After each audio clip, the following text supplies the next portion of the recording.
Hi, I'm Jim. And I'm David.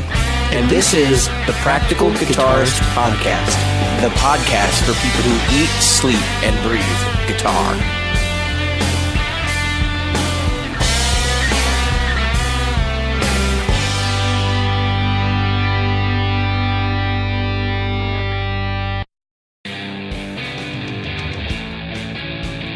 The Practical Guitarist Podcast is brought to you by Great Lakes Guitar Pickups. Great Lakes Guitar Pickups provides fantasy tones at prices a practical guitarist will love. Featuring top-notch construction, attention to detail, and a fully custom product, if you can dream it, Great Lakes Guitar Pickups can probably build it. Follow them on Facebook at facebook.com/Great Lakes Guitar Pickups. Are you a regular listener? Why not?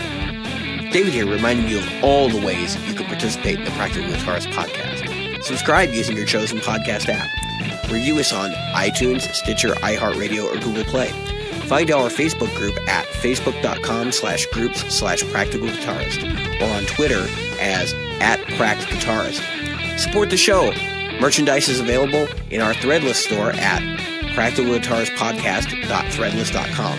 And donate to us via Patreon, available at patreon.com/practicalguitarist. Reach out to us directly via email at questions@practicalguitarist.com.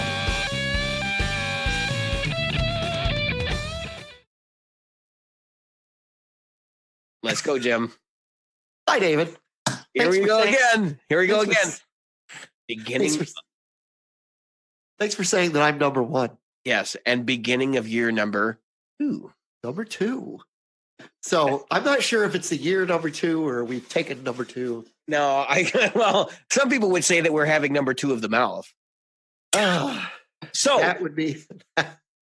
we put out a feeler. We said, "Hey, people, join in, have a discussion on the podcast," and John Bott showed up. Well, yeah, I said that's right. Now, That's I did pronounce your name correctly, right? Yeah. Okay. All right. Yeah, So, it's not I won't tell you what my real name is, but that's harder to pronounce. it's probably like when Frankenstein or Igor. My lovely piece of art that my mother made for me. I have to show it to everyone. Yeah. My SRV painting. That's cool. You better be screen capturing this, mister. The recording is running. You should be able to see it in your upper left corner, Jim. I have. Oh yeah, I see it. Yeah. I hit record before I counted. I have a phone. Oh, you know what? Me, I have one too. Keep talking. I'm going to show a piece of fan art I got. Keep going. I got the extra special iPhone XS Max, so I could have the 10 or the 4K 60 frame per second camera for doing YouTube stuff. But the best part is, I have a background that features Jimi Hendrix, the man himself. Oh, awesome! So that made my day because I used to have the 60 Cycle Hum Inner Circle special background, and I switched over to this. I'd had the Inner Circle background for a long time. So, I can't. I have my own podcast now. I really can't. I can't represent 60 Cycle anymore like that. Now, okay, so this is from. They've got my ticket in here, 2013, and my friend was sanctioned by Joe Satriani. My friend Todd Condon, and he did this. That's very cool. That's very cool. That's cool, huh? Yeah. So his name is but yeah, his name is Todd Condon. Oh, will you stop it with the Vi is better than Satriani shit? He is though. No, Satriani is better than Vi. Have you heard Future Primitive yet? Listen, mister, all I know is Satriani is better than Vi. That's all that matters. All right, fine. I've only seen Satriani, so I can't say. I have not seen Vi yet. I've seen Satch. I saw Vi the first time was it 1986? And you can't say how bad that show was, can you? When he was touring with, who would he have been touring with at the time? David Lee Roth. That's right. That would have been the Eat 'em and Smile tour. That was the Eat 'em and Smile tour. Yankee Rose. I saw him right down. That's exactly. I better think that was. I think the opening number. With the Yankee Rose. So right down here in Norfolk at the Scope, he came out and he goes. David goes, "Hey, good," and then he goes, "Wah wah," Yep, that was the street and take a look. It was awesome. I was 21 years old. right down here in Norfolk, Virginia. Since What we're about talking, you, John? Where did you first see your first crazy? Me? Yeah. yeah, I want to say it was probably Iron Maiden in Oh, Haven, Connecticut, back in like the early '80s. Probably one of the first concerts. I was like high school age, maybe senior, maybe. Yeah, I think I was a senior in high school, junior in high school. Saw them. Didn't know much about them. My buddies knew about them, but then I caught the craze. Really loved those guys. I thought that was really cool. what was your first concert, David? my first concert or my Yeah. first like musician friendly concert. Well, go to your first concert first. Let's talk about our first concert. So I'm an upper middle class kid, so I've been to a lot of concerts when I was really young. Some of which I don't remember. I got to see Air Supply, but I'm too young to remember it. Back when they were doing the big tour and they had the UFO thing coming down and all that stuff. Are you all out of love? Are you so lost? Apparently I was. And my brother is still talking. He heard them on the radio today. He goes, "Oh my God, that's that band we saw back in Evansville, like in 1988 or whatever." Or 19. Oh, I've been to Evansville. All right. Yeah. That's where I was born, Jim. Evansville, cool. Indiana. Yeah. So the first concert that I can consciously remember is really probably going to embarrass me, but that was probably Korn, like right on the Issues tour. So that would have been like 1999. I am so sorry. But the first concert, okay, so after that, I think the next concert I can remember is the one that springs. Well, I saw Guns N' Roses. No, so that would have been Foreigner. I saw Foreigner, the actual, real lineup of Foreigner after what's his face, the singer, I forget his name is offhand, came back from his brain cancer thing. Oh, Before they became the franchise band that is Foreigner now. Hmm. And then I saw Talking about Lou Gramm. Yeah, Lou Gramm. And then I saw Guns N' Roses. That was the next big one. And then there's like a flurry of concerts after that. Because I had just picked up guitar when I'd seen Guns N' Roses. I'd been playing about a year. That was not the Guns N' Roses that everybody thinks I was, Buckethead and that whole thing. But I went to see right after that Dream Theater, Satriani, and who else was it? King's X. And the funny thing about that show, and I think I've talked about it on the show before, is that King's X was the best band out of that lineup, and they were opening, and they just killed it. And then Satriani comes out, and he must have been like, I don't know, he was like tired or something, but he was kind of sloppy. Not what I expected from him. And then Dream Theater comes out and basically phones it in. And I'm like, this is. There was a time. When was that? That would have been. If I saw the Satriani album cover, I could tell you, but it was right when 6 Degrees of Inner Turbulence came out. Oh, so it's part of that tour. Yeah. So it would have been probably 2004. Yeah, I was gonna say 3, 4, 5. Yeah, there was a while. I mean, yeah, of course it was a while ago. Now I'm dating myself here, but and then I've seen Eric Johnson stuff since then. Like I've seen a lot of players. Actually, Eric Johnson's way more impressive to me than Satriani is because Eric Johnson sings. Yeah. So just that fact alone. Yeah, for me it was I don't know who I saw first. It was Johnny Cash or Elvis. I know I saw Elvis. Johnny Cash or Elvis. Well, I'm old. No shit. You just admitted it. Thank you. You're not even old enough to have seen Elvis before he died. I'm not even old enough to have been alive when Elvis was alive. Let's be That's frank. what I'm saying.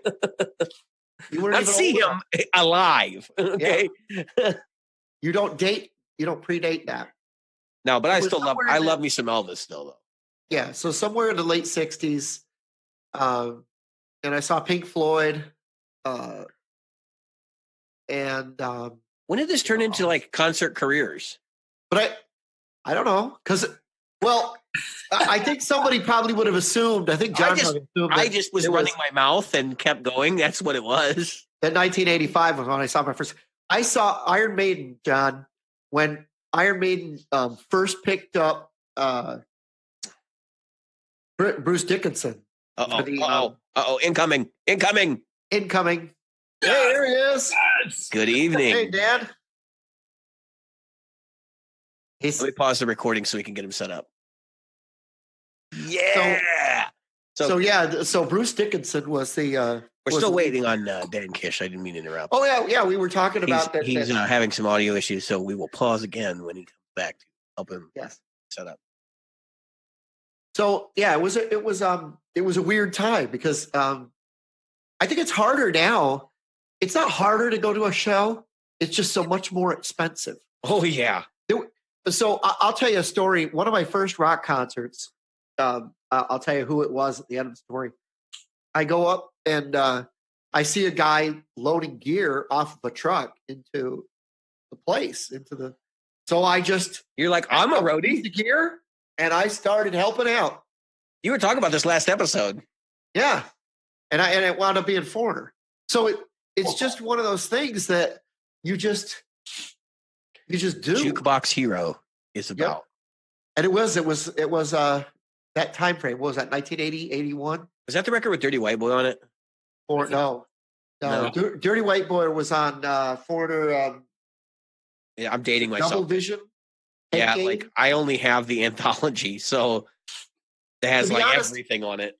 So I was a Foreigner fan from Women in Uniform, that whole women song in it.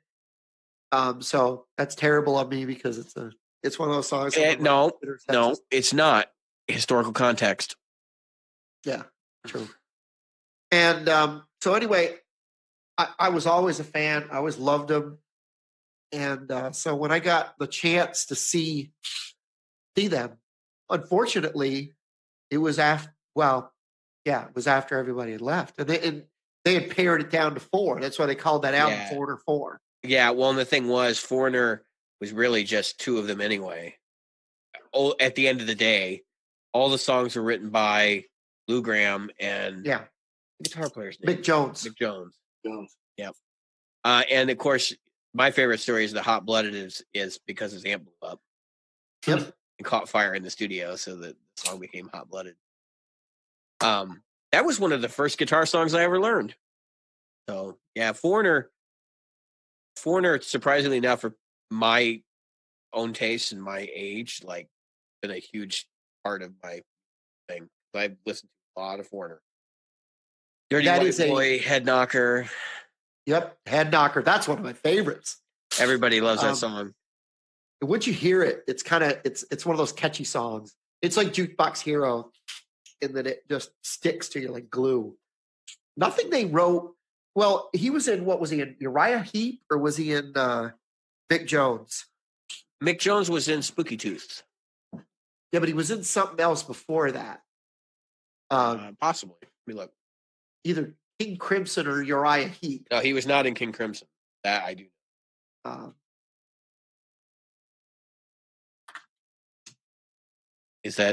Can you hear us now? Audio test. Hello, can you hear me now? Yes. We can. All right. Fantastic. All right. Welcome Dan Kish to the show this evening. Yeah, thank you. Local group. Hello, everybody. Hi there. Oh, no, that's not the Mick Jones we're talking about. No, Foreigner Mick Jones. Yeah. You guys still can't see my screen here, that's right? the problem. You got 2 Mick Joneses that were famous. Yeah, Mick Jones. Here, Mick Jones, Foreigner. Yeah, I got it. Leslie West. Oh yeah, Spooky Tooth. Billy Joel. Yeah, I knew he was in Spooky Tooth. Yep. Billy Joel, Bill Wyman's Rhythm Kings, Leslie West, Blackbirds, Wonder Wheel. So I thought the deal with Foreigner and the title of the band was because he got stuck here in the United States when he either quit or was fired from Spooky Tooth. Yeah. And so he met Lou Gramm, and then they started a band, and then he never went home. Yep. But he was a Foreigner. He was the Foreigner. I knew that one of them was a foreigner to the rest of them in the band. I'm really surprised that, because I thought he was. I thought he was in another band for Spooky Tooth as well, but apparently. Yeah, me too. So I got to ask, Mr. Kish, you're sitting here with a guitar. Explain to us what this thing is. It's a guitar. I know what it is. It's a guitar. It's an ESP LTD F400. Okay, so the F400. I thought it was a 1000. I don't know why. No. You've had that thing for a number of years. You love that thing. I've had this thing since 2008 when it was made. Yeah. And I will continue to have it for many more years. So we're just chilling. We're talking. We've started off discussing what the first big band we see was, and Jim, yours was. Let's just do a quick recap. First band, I can't remember. It was long. It was too long ago. It was either Johnny Cash or Elvis or somebody like that. and then John. Yeah, it was Iron Maiden. What did I say mine was? The first one I can remember was probably Foreigner. Okay. Air Supply. But Air Supply when I was like 3 years old. All three. Okay. And he's all out of love. Yeah. Mine was Sabbath.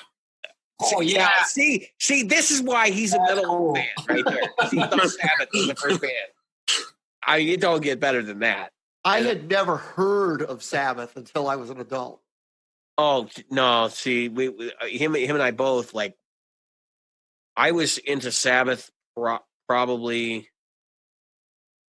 I want to say like, I started listening to Sabbath maybe my freshman year of high school, and I know that like generations older than us, they weren't like aware of Sabbath until their 20s in some cases. So, but yeah, so we're all sitting here. There's guitars behind all of this. Jim's got his PRSs and his SG and some Ibanez thing with spiderweb on it. John has an Epiphone Les Paul 60 thing, the real expensive one that we were talking about earlier, and we determined he's also got a PRS CE in the background. So him and Jim are CE buddies, and then there's a Fender Strat back there.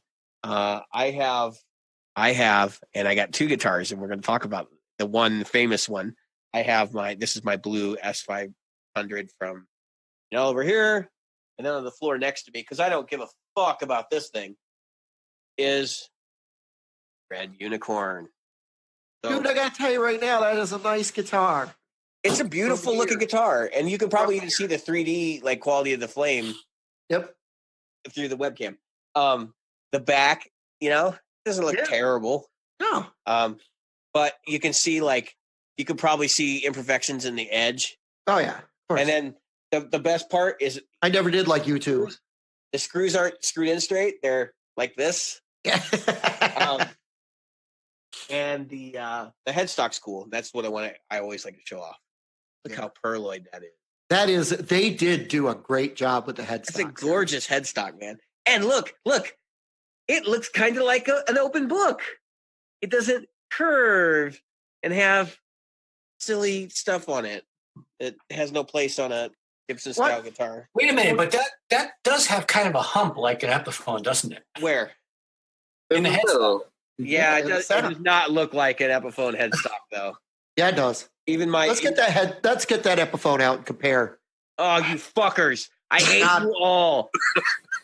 It doesn't have a dimple. You fuckers. It is. It's a fucking Epiphone without the dimple. It is. Actually, it's actually slimmer than an Epiphone. So the Epiphone has wings on it. Yeah, see, it goes They actually glue wings. This has no wings. It's almost straight. It's not, but it's almost straight. Well, Gibson glues wings. Yeah, I know, but the point is that it's the straight versus that big narrow curve. That's actually what I hate about the Epiphone headstock. It's not the top. It's the fact that it has that giant side curve that just looks cheap.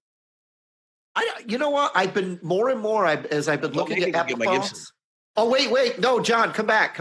Oh yeah, put John in the middle there. Let's see, John. Well, you have to do that. I don't have any control over where the camera is positioned. Well, you do on your camera. I think it goes to who's talking. Yeah, well, no. So, Kish, if you look in the corner, there's a place where it's a speaker view. You can also toggle that for gallery view, and you can see everybody equally at all times. Oh, you're seeing everybody. Oh, yeah, I'm doing everybody. Hey, there we are. I got like the Brady Bunch view on. Everybody like my Pokemon shirt. So, Kish, you played this guitar with stock pickups. You're the only one other than me. You're the only one other than me that's played this guitar with stock pickups. All right. So next time you come out, you get to play it with the new pickups, and they're Nick Bonger's custom Great Lakes guitar pickups. He is not here with us this evening, so I feel like I owe it to him to at least prop up his product a little bit. So. John has decided we're SGing. I have one in the bedroom. No, actually, mine's not I here. feel left out. You're not missing much. No, I know I'm not. Wow. You don't like SGs, do you? So I just want to Never have. tell you a little story about this SG. This SG right here was the very first guitar I ever owned. And that's got Really? blocks, so that's old. This, it's I bought it.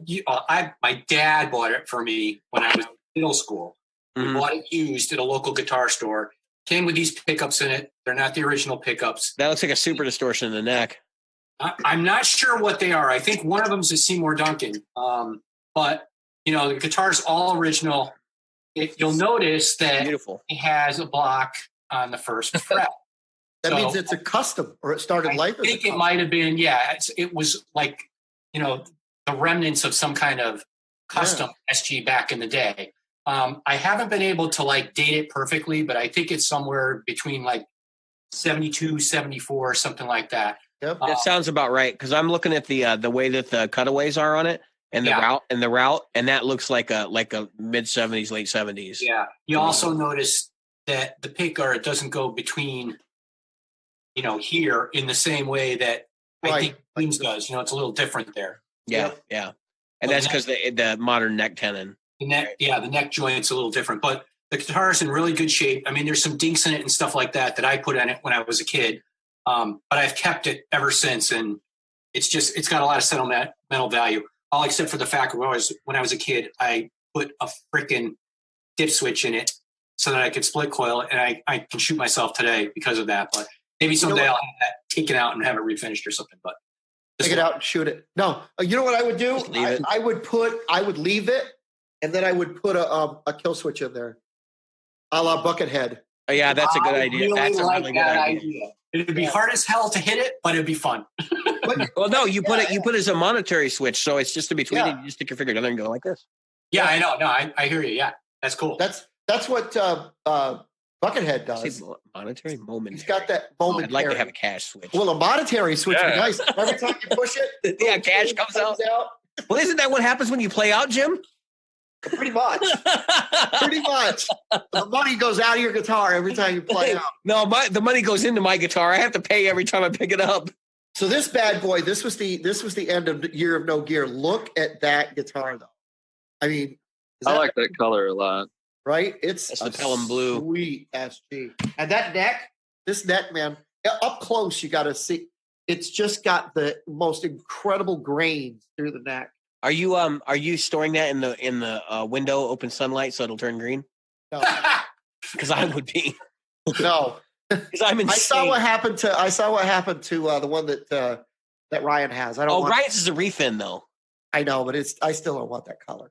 Yeah, I would totally. now I have to- I would be like, let's go. Like, I have to grab my superhero guitar, which is what all the humbuckers are going to go into Oh. for the year of Jim likes this thing. I'm sure it plays great, but it is not my cup of tea. This it's is fugly. no, I don't. I wouldn't say that. That Flying V2, that's fugly. And he wants one of those. He's got nostalgia for that thing. So I bought this. My headphones on here. I bought this for my kid, my son, one of the twins.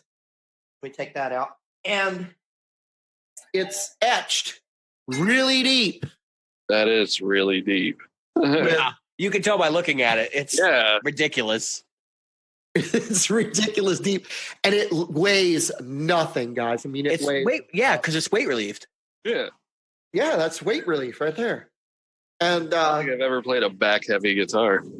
yeah, Yeah. it's kind of. I was expecting something a lot different than that when you guys described it on the podcast. That was kind of cool. Since we're talking about this and the subject of heavy guitars came up, I played an RG, whatever the cheapest one is now, that you can get at Guitar Center. I believe it's like $400.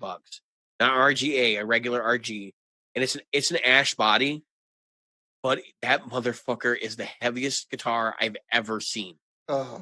It is like, so I have an Ash Strat, right? I have an Ash S500, and it's heavy. I mean, it's Les Paul heavy, but that thing was like 2 Les Pauls. It was ridiculous because the body's like this thick, and it's almost all ash. There's just a thin veneer on top, and I literally picked it up and put it right back on the rack. I was like, well, nope, not doing that. I was like, I don't need to call my chiropractor to keep playing this. Huh? What was it, like 15 pounds? Oh, it had to be easily. It was like 14 or 15 pounds. They're easily. I say this is the heaviest guitar I've ever played, but it's probably not true because I played a Jim Root Jazzmaster. Telecaster? Well, no, the Jazzmaster one. Oh, I didn't know you had a Jazzmaster. Yeah, they did. And I saw it at CME. I picked it up off the rack, and I literally went, oh, my God. It had to be 20 pounds. It was insane. Did it come with a back brace? It should have. And the funny part about it was, so I was there, and on the rack next to it were some used CF Martin electrics, which were mahogany body, like super thick. They were, and I remember that from when I was a kid when I played one. They're like 16 pounds. And I was like, oh, I would most definitely rather have that. It's like no questions asked. So, Well, you're talking about that, and this is the heaviest guitar I ever played was it Dan Armstrong that makes the Lucite guitars? Now that is like putting a bag of iron around your neck. Let's find out how much those actually weigh. Yeah, look that up. Oh, apparently that can't be true. The heaviest 9.57 pounds on average. No way. No way. It's what the Dan Armstrong Registry FAQ says. But now let's be fair. The Dan Armstrong Registry FAQ is probably run by people who are trying to sell them. 10 pounds. 9.57 pounds. Are you serious? Yeah, I that's heard what they're saying. Oh, that's bullshit. Let me see if I can find that RG weight. Yeah, the heaviest one I played was the Millennium Special BC Rich bitch I had. Oh, yeah. Those were pretty ridiculous. A lot of body. Who is? Oh, Nick is messaging. Oh, he's at a concert tonight, folks. So Nick Bongers could not join us. Oh, that's buy his pickups. Buy them. It's good for him. Them. I've been talking to him about some pickups for my 7-string. Really? Will he do the 7-string pickups? Yeah. I figured he would. That sounds fun too. I'd like to, if we do that, I'd like to get some clips before and after. Oh, well, I'm gonna. If we can, I'm not making you do it. No, that's fine because I'm gonna be recording just direct DI for all my guitars and pickups as this. Oh, that's awesome. Anyway, so we have this string challenge, guys. Yeah. I'm sure you've all heard about it. It's gonna happen. We have the files. We just need to figure out how to use them. Yeah. We got to make it look normal, like you actually want to listen to it. Because to give you 15 minutes of here's guitar A with string C, and ting ting ting ting ting. That's the clean. Ting ting ting ting ting. There's the dirty. There's the bridge. There's the neck. It's going to be ridiculous long. And I think that what I'll probably do is I'll just give here's the cleans. And because dirties are going to sound the same no matter what. no. Yeah. That's the thing that. So let's talk about. Let's get into some of the stuff that we talked about a million times. First, let's talk about the elephant in the room, Gibson. Who gives a shit? No one. And the thing Move is, on. yeah, and that's just it. I can see the headlines now. Somebody farted in Gibson. I was like, oh my God, I gotta so see that. Yeah, dude. Honestly, I saw a thing the other day that said factory worker brushes teeth at Gibson. Yeah, it was on Time magazine. I'm literally gonna do. I've been. My son's working on a special effect, so I got that. Oh yeah, all right. Story, and then I'm gonna say Gibson. Live at the factory, and then you're going to hear a poop plop into the toilet. Because it's like, who cares? It's like, okay, we realize, okay, there are certain things that people have had for an expectation. All right, John, you have a Gibson Les Paul, and you have a Gibson SG. What were your expectations? Were your expectations met? And would you buy another one? I actually have a Les Paul, and I bought it in 2015 new. I like the quality of it. I haven't had any problems with it. compare that to the SG that's, umpteen years old. Quality's still good on that one. I think it depends, right? Depends on what batch you got, what model you got, what you're looking to do with it, right? I think it's one of those things where you have some good runs, you have some bad runs, right? I think it's probably like that with many manufacturers, not just Gibson. I mean, although Gibson does seem to be doing some weird crap lately with different things. Take 2015, the year I bought my Les Paul, and they put the friggin' electronic tuner on it, right? And they put the weird nut on it. I thought it was kind of cool. I figured I'd check it out. I haven't had any problems with it. I have heard of people having problems with it. I like the guitar. I like the way it feels. I like the way it looks. I like the way it sounds. Lots of options.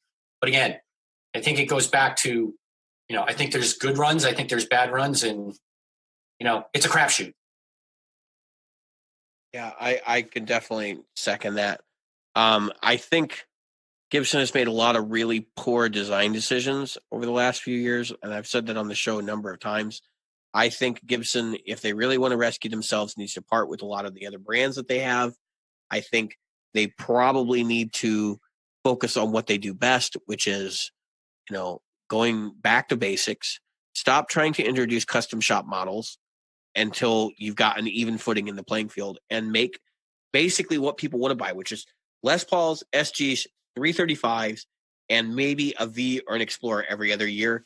Maybe That's right. And maybe a Firebird. And they don't even limit the models of those too. I mean, Right. all the different Les Pauls, like the HP, the traditional, the standard, the classic. But then you got the ones, and I don't know, I might offend people with this, but you got the ones with all chrome all over it, including the rings around the pickups. The SG toe Supreme, knobs. look. And on the friggin' headstock where the friggin' truss rod is. It's like some guitars don't need to be pick guardless.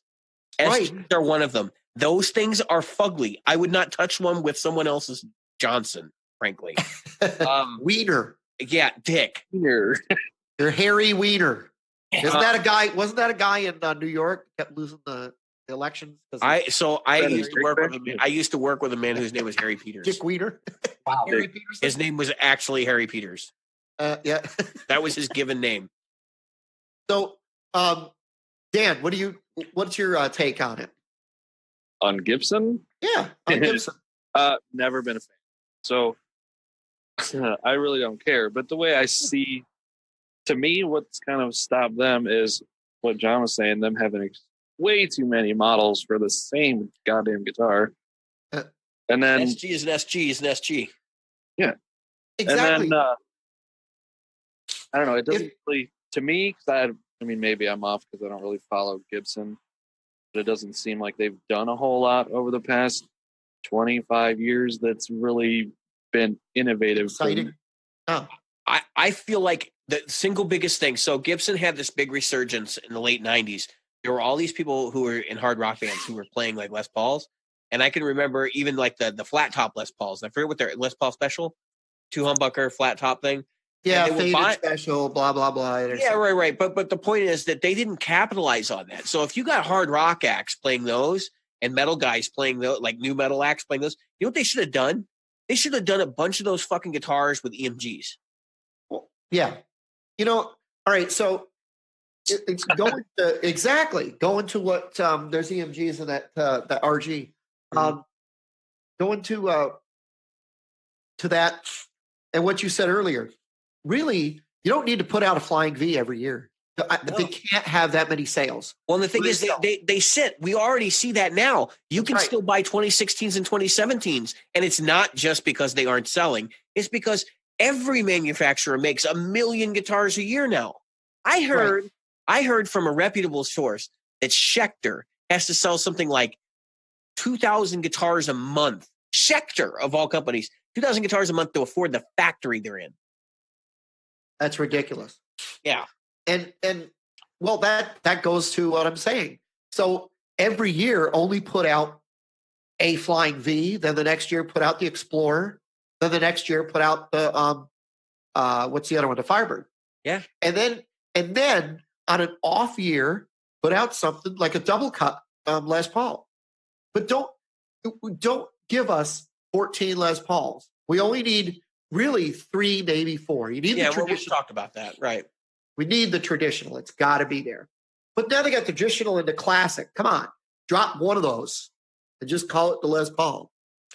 And then you have a budget Les Paul, the studio, and then you have and stop calling the top of the line the standard. It's not standard. It's just not. We talked about that before. Look at other guitar manufacturers and their lines. They don't run that deep. I mean, look at Fender and look at how many models of Fenders. How many Stratocasters you got? Strats, like Strats or Tellys, right? Yeah. Or Jaguars or, whatever. Right. Same kind of thing. It's like at least they seem to limit it a little bit. On the Telly side, you've got, or the Stratocaster side. Here's the problem I've got with the Stratocaster side. So we started the budget Strat, right? Which, let's not include the Squire line. That's not fair. We're not including Epiphones. Yeah. Let's not include the Squires. So we start with, there's the Mexican, now it's not called the Standard anymore. Called the Players something or other. No, that's because the Player series includes guitars from all over the fucking place. That's and there you go. It's diluted. Yeah, you don't know if your modern player. So we've touched on this, but do we really know? Do we really need to know where it's from? No. We just need to know if it's good, right? And that's why I'm okay with what Fender's done. I'm not thrilled by it because I think it's a back step from how they used to do it, which is to be very transparent. Dan is shaking his head. No, I think he's absolutely right. I don't think it really. I mean, I think we should be able to know where they come from, but to me, it doesn't matter where it doesn't really matter. But I'm just saying, like, they were being so. If you work for a company where the CEO is sharing with all of its employees the salary he makes, right, and then suddenly he's like, you know what, we're not going to do this anymore, and I'm getting a raise. Like that's just mind-boggling to me. Is like, okay, so you went from being transparent to now saying, okay, now we're going to pull back the curtain and not show you. Now, granted, we can still tell from the serial numbers where they're coming from. Right. And it's a big enough company that somebody's going to squawk anyway. So it's not a big deal, but it's just one of those things where it's like, I just feel like it could be handled differently. Well, come on. All I'm saying is I don't think it really needs to be on the guitar as to where it's from. If you know it's in the serial number, cool. I don't think having mine say... Yeah, it doesn't... I don't care if it says made in wherever. It could say made in 5 different countries by slave labor. I mean... I might not wear it by that. I probably wouldn't want to say slave labor. I'd prefer mine to say it was made in, Mordor. Paid for by Mordor. That'd be fucking awesome. I'd buy that. Yeah. There you go. That's rocking. Forged in the fires of Mount Doom. I mean, come on. If you open up the guitar, you're going to find parts that were made everywhere. So it doesn't matter. It doesn't make a difference. Yeah, and that's the truth of it. Like your pots are coming from China or maybe Germany if you're lucky now, and Taiwan maybe. Yeah, and all your other electronics. I mean, Gibson's. Your electronics all come from China. That circuit board that comes inside new Gibsons now is China. That's why they started doing it, because the circuit boards are easier to test out, and they can make it on a big machine that basically like plants all the components and then just solders them all at once. And they buy 10,000 boards at a time. Yep, exactly. In fact, I know somebody who runs a company that builds the testing equipment for those. So it's just that's just the way they do it. And that's fine. Like nobody's complaining that Gibson's boards are poor quality. They're complaining that, hey, I have to have quick connect connectors in order to plug in my 4-wire humbucker from Seymour Duncan, which is kind of shitty. You know what? All right. I'm gonna go back to that and say, you're right about that one, but Seymour Duncan could also put together a little thing for that. They know that they're selling to Gibson owners. But why should they? So here's my question for you, Jim. Why should they have to install this connector, which I'm holding in my hand right now? Why should they have to install that connector when this is the only company that does it? Why should every company that wants to make something for Apple make Apple connectors? Again, They have a product ecosystem that dominates a market. Just saying. They are Just saying. so in the case of what you're saying, you're making an assumption that Apple is like Gibson in the respect that they sell less than one half of the guitars in the market. Which No. Okay. Now Samsung has gone to that damn USB-C. Right. I mean, and every Android company is starting to make that change too. Starting to. Even Nintendo. Well, and so that's a convoluted. That really isn't a perfect example either, because a lot of those hardware specifications are specified by Google. Even they kind of work with the manufacturer and say, "Look, we want to see a marked shift towards this kind of technology because there are advantages of using the connector." So all I'm saying is, and Nintendo as well, yeah. There are companies that if they want to make third-party manufactured stuff for that device, whether it's Nintendo, whether it's Apple, whether it's your couch, they make, or a Honda or Ford, they make a device that's made for that. And Seymour Duncan is not making those humbuckers for everybody. Anybody could clip it off, but to put it on, or just take it apart. But see, the only thing I don't like about the board, and it really has nothing to do with the quick connectors, I don't like the fact that the pots are soldered to this board, and they are very specific pots. So if a pot goes bad, throw out your whole control board, because you're going to have to probably replace it with a Gibson specific part, since it's like an odd size. It's kind of funky that way. And so that I kind of get. I ripped this out of mine because I was redoing the wiring anyway. You can't make wiring modifications to these because it's printed circuit board. I mean, you can, but it's not. So you'd have to cut traces, and it would just be pointless. So you're right. You're right. But here's where it gets back to the purchaser and all the bitching. Is this: if you're replacing pot, you're probably replacing pots. Yeah, unless one goes bad. I've had them go bad, Jim. I know that, but I'm talking about the average user who goes in there and says, "You know what? I'm going to get pots for my guitar." They're buying more than one. They're buying all of them. Maybe they're replacing the whole set. Maybe. I would think they would be too. I mean, the only time I've never replaced all of them in one shot is when I was a kid. Well, we're also making an assumption that we're talking about gearhead people here. So, like, if the average buyer of a Gibson guitar is a blues doctor or a blues lawyer, rock doctor, blues lawyer, whatever the hell that terminology is, and they buy this guitar and then a pot goes bad, they're going to take it to their Gibson dealer or somebody who works on guitars and just tell them to replace the one pot. Now, they might upsell and say, "Hey, it's better to just replace them all," or "You got this control board and I'm going to have to replace them all anyway," kind of deal. And maybe Gibson's banking on that. Maybe that's part of the model here, is that, like, okay, so we know they're going to switch away from the Gibson branded part, but we've got stock in those other companies. Right. So let's take this outside of Gibson then, and outside of Fender. Outside of Gibson and Fender. Mm-hmm. And I don't even know if we should allow PRS into this discussion. Who's your favorite guitar company and why? Outside of the big two. You start, Jim. You brought up the question. Well, I'm a PRS guy, but that's beside the point. I'm going to have to go. I'm going to have to get outside of that. So. That's right. I mean, but if we're going to go outside of the biggies, and honestly, get out there, I would have to say it would either be Schecter or Ibanez. It would be tough for me to choose between those two. So actually I want to leave mine for the end because I think it's going to surprise some people. But so John, what do you No, it isn't. It's going to be G&L. Shut up. No. Yeah, it sure is.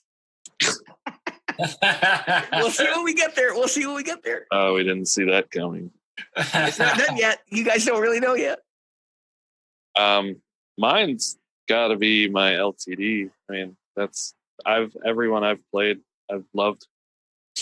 I can't say that about really any other guitar. I mean, there's Fenders I didn't like. Yeah, Gibsons I think we've don't. all had that experience too, where it's like you played some dog shit versions of X, Right. But these were always weird that I've never played one I didn't feel comfortable playing. I know another guy that actually had one of those, and I think he still has it. And he had the cheapy, like the 100 version, and he the one you can buy the fitted case for. probably. And he kept his for years. I think he still has it, and like he's got other guitars now. Yeah, he had to retire it from the road because it was getting the hell beat out of it. You know, ESP is one of those few companies. I saw a thing where their rep was doing at Alamo Music or one of those things. And he said, "What's the difference between an LTD and an ESP?" And they said, "Frankly, it's pretty much where it's built." Yeah, It's not $200. Yeah, and obviously the money, but they gave some specs, but not really as much as you'd think. There were very, very minor differences between the two. on the really, I would say it's probably true of their higher end lines, but the middle, like the real low end stuff, is not. It's not. Oh no, I'm not talking about the 100 or whatever. Yeah, I've wanted a Viper from them for a long time, but everyone I've played has been really heavy. So The Vipers are cool, but there's only one that I've ever found I want, and I can never find it in the finish I want. What, the one traditional? No, it's a tobacco burst. Oh, okay. Yeah, so I'm after the traditional with the binding and all that. I think it's a really cool guitar.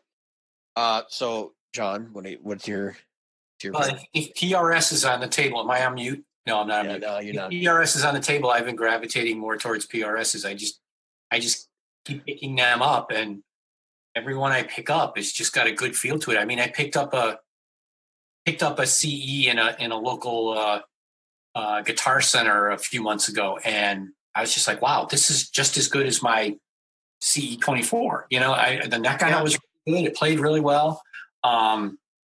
It's a nice guitar. I really like it. I've played a few. You know, I haven't played a lot of other brands extensively. You know, I'll go to local stores and I'll pick up some Ibanez, or I'll pick up some, some other brands and stuff like that. I like the Ibanez models. You know, some of I visited Chicago Music Exchange out, and I think it's out in your area, Dave, yes, right? I've been there many a time. Few years ago, and went in the back and was looking at like all the 335 model guitars, and there were some seriously old Epiphone guitars back there. I picked them up and I was blown away. Well, but that's probably still when they were actually Epiphone. Right. Acquired. Yeah, those were just. It was like old casinos and stuff like that. Yeah, that's exactly it. A casino. I picked up a casino. It was just like, this is butter. They got some nice ones, and they always have nice examples there, and they're not horrendously expensive. Yeah. You know what I'd like to see PRS do? Make a single coil CE. Because Jim has selfish needs right now, and but Bridge. They do. It's called a Silver Sky. Yeah, I know. I'm just saying. No, don't. Yeah, exactly. I guess that. Just shut up, Jim, because that is. But then it's not a John Mayer model, and then it's a. I think down the road they're going to have to bridge the CE and the Silver Sky. They're going to have to put something out that's not got John Mayer's name on. I don't know. I mean, I could be wrong. I wanted to ask Paul that question. Do they do any like? I haven't really looked real deep into this, but do they do like? Like an SSH or anything like that now? I think there's some of the more expensive models that they do that in, but not on like an SE or a CE line. So that's right. That's kind of what you're talking about in a way. Yeah. I want to see them bring that down into the sub $2,000 category. Yeah. You know, so a CE. What did you pay for your CE? I think it was like $18.99, $17.99, something like that. So we paid the same. Yeah. So if you're looking at a guitar that's just under $2,000, they can put together. They don't have to do a lot of difference in what they've got to get us a single coil. The thing that Paul has been trying to do. Oh, but wait! Don't forget, you've got the coil split. You know, on some of the models, on the CE there is a coil split on it, so you can get some of that. Yeah, that's getting away right now. And Paul is probably one of the closest to getting the coils where when you tap it, it doesn't lose all the volume. You know what I mean? Yeah, he's so particular about that stuff. It's just I love listening to him talk. He's just so passionate. He is. He is. He's a rocket scientist, almost literally, in the guitar world. Cool band name, Blues Rocket Scientists. Yeah. And it's a real band, by the way. Quick, go buy the web domain. Yeah. The real band. They already own it. Oh. All right, David. So it's G&L. No, it's not. Actually, so if you put a gun to my head right now and you said buy one guitar, it would be Ibanez. And I'll tell you why. It's not. So look, if you asked this question 2 years ago, I would have said G&L. That was right after I got my S500. And I was already kind of on the prowl for another one. They still make tremendous instruments. They've had some price increases, which makes them a little bit less of a big thing. I feel like I still get shit for playing G&L. Correct me if I'm wrong. Okay, I do still get shit for playing G&L. Whether No, we give you shit, but you shouldn't get shit for it because it's a good guitar. No, they are good. But that's not why. No, it's not that. I get shit from other people who are like, oh, I fucking hate the headstock. Grow up. Come on, it's so yeah. Grow up. It's not an Epiphone. Yeah. It's that's what I'm saying.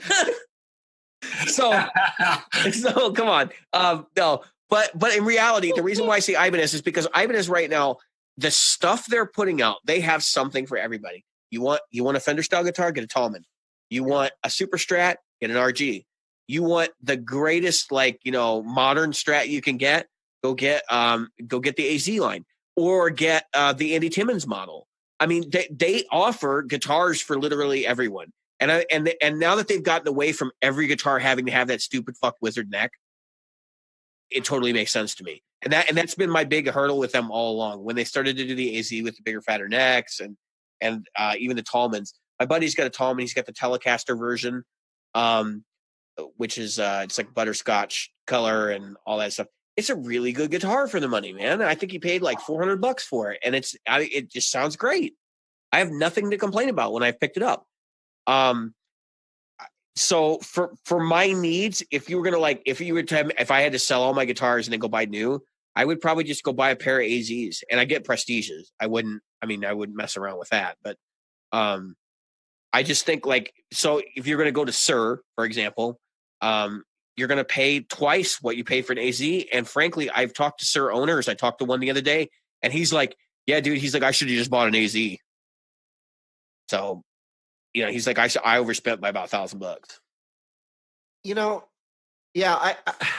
So the Sewers have their place. It's like the Andersons. You don't hear as much about the Tom Anderson, right?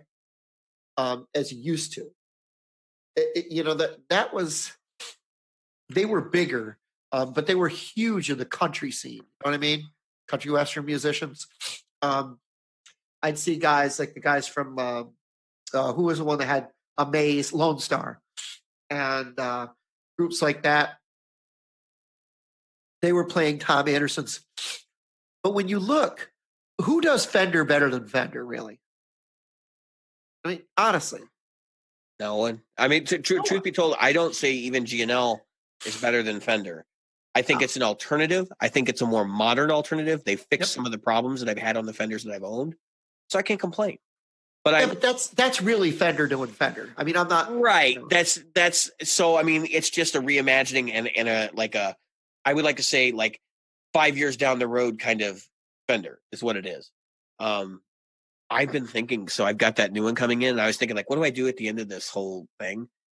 I kind of want to raffle it off, but if we don't raffle it off, I want to route underneath the bridge so I can use it crazy. Floyd Rose. Yeah, see, that's what I was thinking about with the one that Strat one that I do. No, so I am definitely gonna get a Floyd Rose guitar probably around your best. That's the goal.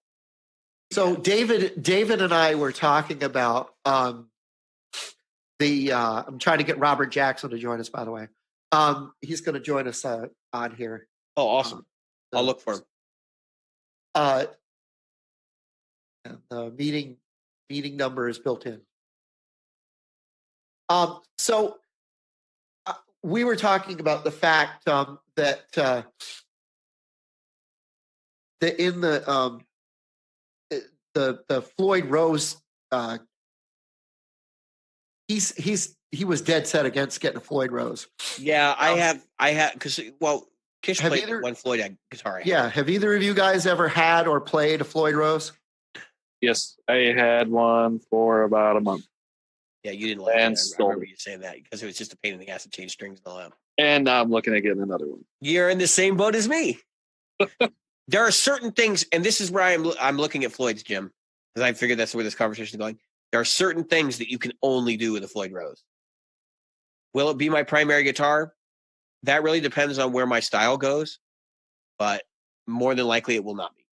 It will just be for the song where I need a Floyd. I may not even use it more than a few dive bombs and a couple of tracks. Well, then just get a whammy pedal. No, it's not the same. No, you're right. Come on, it's not. It really isn't. It is. And I can do some stupid, Herman Lee, Dragon Force, crazy. Are you getting to the lead stuff yet? Where you can do that stuff yet? I've gotten to a point where I don't have anything that has a trem. So I've been using a wah. Yeah. Well, I had an S series just like Herman Lee. This one I'm looking at getting is not an Ibanez, but it's very similar. Yeah. Well, John is sitting here with his CE. I can tell you right now that you can get a good. I never knocked it out of tune. As many times as I've used it, I've never knocked it out of tune when I used the whammy bar on mine. On your CE or the Yep. Okay. On So the CE. I'm actually thinking when I go to Gear Fest, it will be a shootout between an Ibanez and I really, really want Steve Vai model. What the hell's the name of that thing again? The Evo. Thank you, wife. I really want to get the Steve. That's my wife. Dedication here. She knows what the Steve Vai model's name is. This is amazing.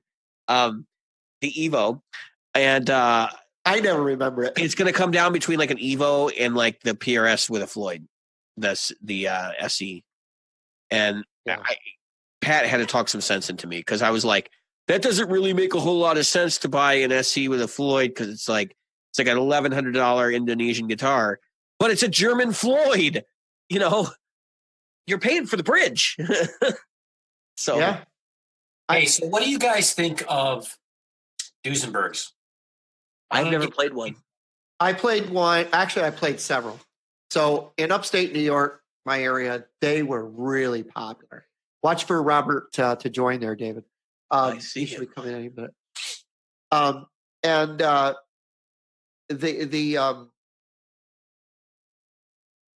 Okay, Duesenberg's had a very particular feel and look.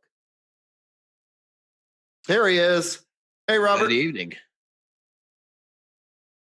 Oh, we can't hear you yet. Yeah, we haven't got no audio yet. There we go. There it is. Yay. Cool. So we're talking, Robert, about right now. You ever played a Duesenberg? You had to have. I've got my hands on one or two over the years. That's not a guitar that you run across very often, of course. But yeah, I've got my hands on a couple over the years. What did you think? I liked it. I thought it was pretty cool. What is that? I can't remember what they've got. A Flying V model that I always thought was cool. That's not the one that I played. I think I played it was a semi-hollow body. I don't follow the brand very much, so I can't recall the model names or numbers or anything. But I think I played like a semi-hollow body and then like a single cut of some kind. So Yep. I thought they were fairly well built. So that seems to be their reputation, at least in my experience. Yeah, this year they just came out with a series that they call the Stardust series, which is basically like 4 guitars. One of them's a hollow body, one of them's a semi-hollow. Another one that's like a solid all the way through. And I guess the dealers that run those have to buy the series, all 4 of them at a time or something like that. Yeah, that's not uncommon. The look on those things is just, it blew me away. I'm a big Gray fan, and just the way those things look, just amazing. The pickups, the way they're doing the pickups on those is kind of interesting too, where they're doing a regular humbucker on them and then like a P90 in the front, or a single coil in the front, or like almost like a Strat style guitar or a Tele style. But just blown away by the look of them. Haven't had a chance to play one, but I'm just blown away by the look. Did you see the one that I posted? The Hollywood Vampires in the group. When you get a chance later, watch that video. Johnny Depp's playing a Duesenberg. That's not only is he playing a Duesenberg, that's actually a Johnny Depp signature model that he plays. Yeah. Right. So Can I say something real quick? I'm looking at the Duesenberg model line. I've never really looked at them. I've seen them in place. I've seen players playing them, and I can tell you right now, these guitars will never work for me. And that's because they have a Bigsby based system. Not going to work. Nope. Yeah. The Bigsby is love it or hate it. It's not that. You know what? I've never played one that I actually felt comfortable enough with that I would buy. But the big problem I have with the Bigsby is it doesn't have the range of vibrato, and it's a fundamentally flawed system to begin with.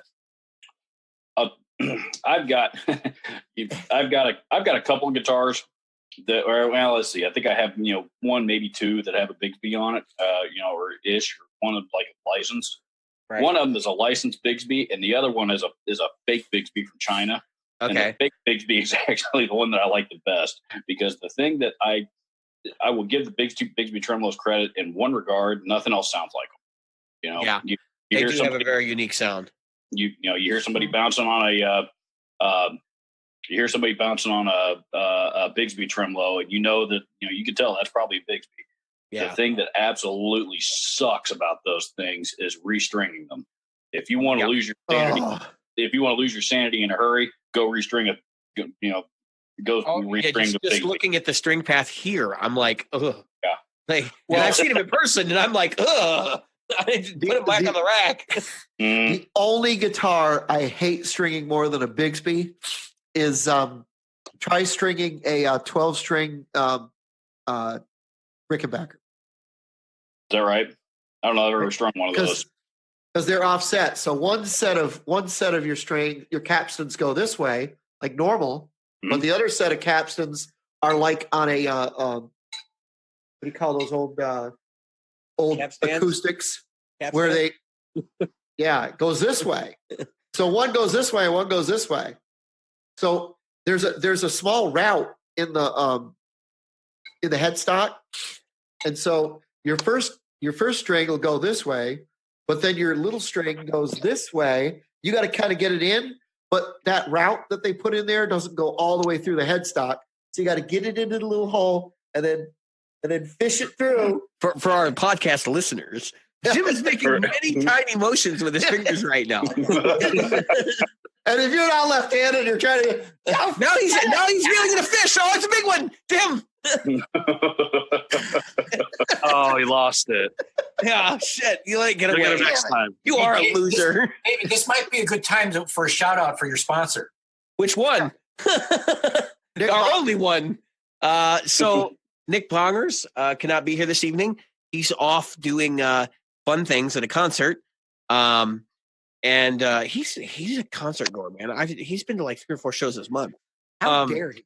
And how dare he, right? He's going to be flooding us with pickups over the next year, and we'll be giving them away to listeners. We have not determined the status of how we're going to do this yet, but it's something we're open to suggestions on, and Jim and I have got some ideas. So we're going to put heads together and hopefully get this all started when we make our transition at episode 100 to our one episode a week format. We're looking for suggestions of the kind of pickups that people are interested in. So this is not something that he doesn't have 12 pickups set in stone. These are the 12 I'm going to give you.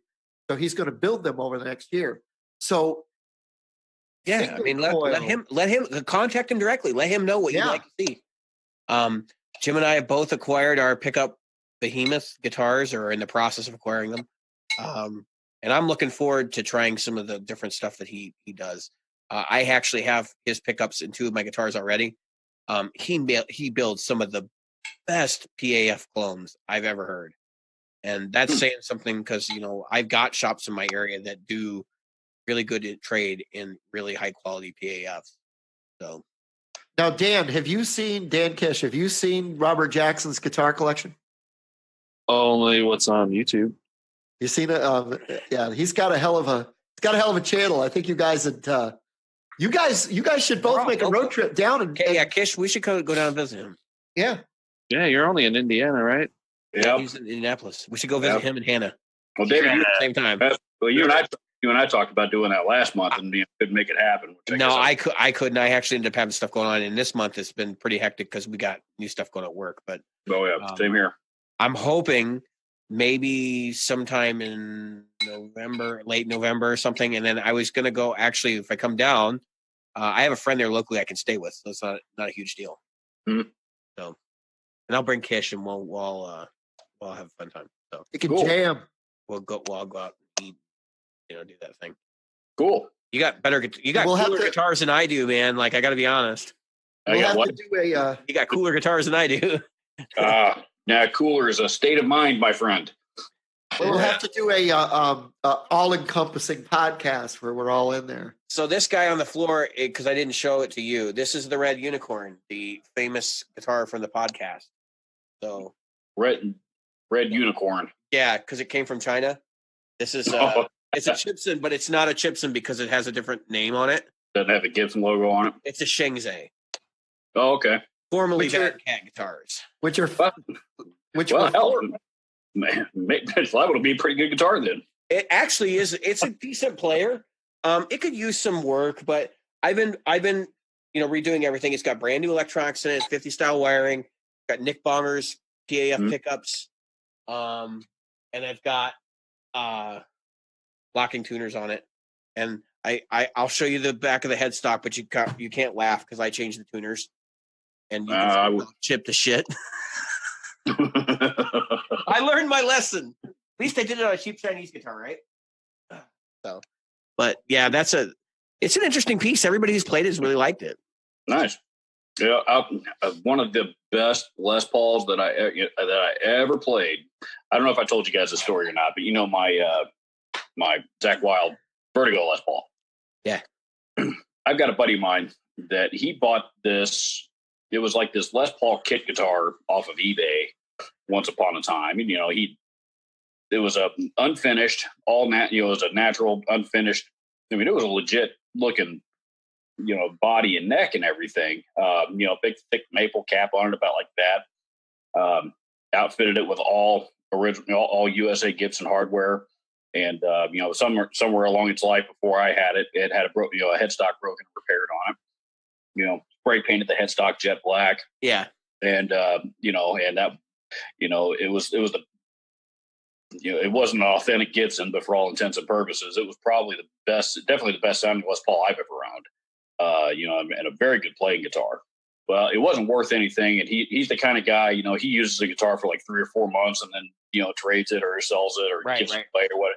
This one wasn't worth anything. So he just walked up to me and gave it to me. So, well, a couple months, so I've owned this guitar for 5-6 months. Meanwhile, he goes and buys the Vertigo Les Paul, takes it home. The real deal. Yeah, well, yeah. Except the kit wasn't a Zach Wild or anything, Right. He had put, I think he had 57 classics in it and, Right. more of a traditional kind of thing. But, he went and bought the Vertigo Les Paul, totally bastardized it, had, put Burstbucker 3s and, I don't know, Kluson tuners on it. I mean, it was, only owned this thing for like 2 months, scratched up the top, a bunch of pick scratches, decided it wasn't for him, comes to me one day and says, you know what, I would really like to have that, that kit Les Paul back that I gave you a while back. Would you, and he goes, you want to trade for this Vertigo Les Paul? And I said, I'm not stupid. So, and of course I'm a much bigger, Zach Wild fan than he'll ever be. So, We can work something out. yeah, I guess. that's how I got it. You really want me to? Yeah, well, if you insist. Yeah, right. So, but I do miss it because that was the best sounding Les Paul I've ever owned.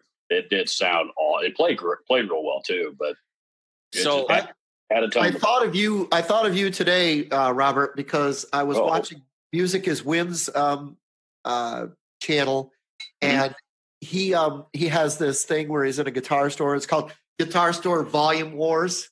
Oh, And yeah. you got to watch it. It's actually finally like it. he's gotten back to doing something funny. You know, he's been so Mhm. serious. And he pulls out this Zach Wild 4x12 with this new Wild Audio thing.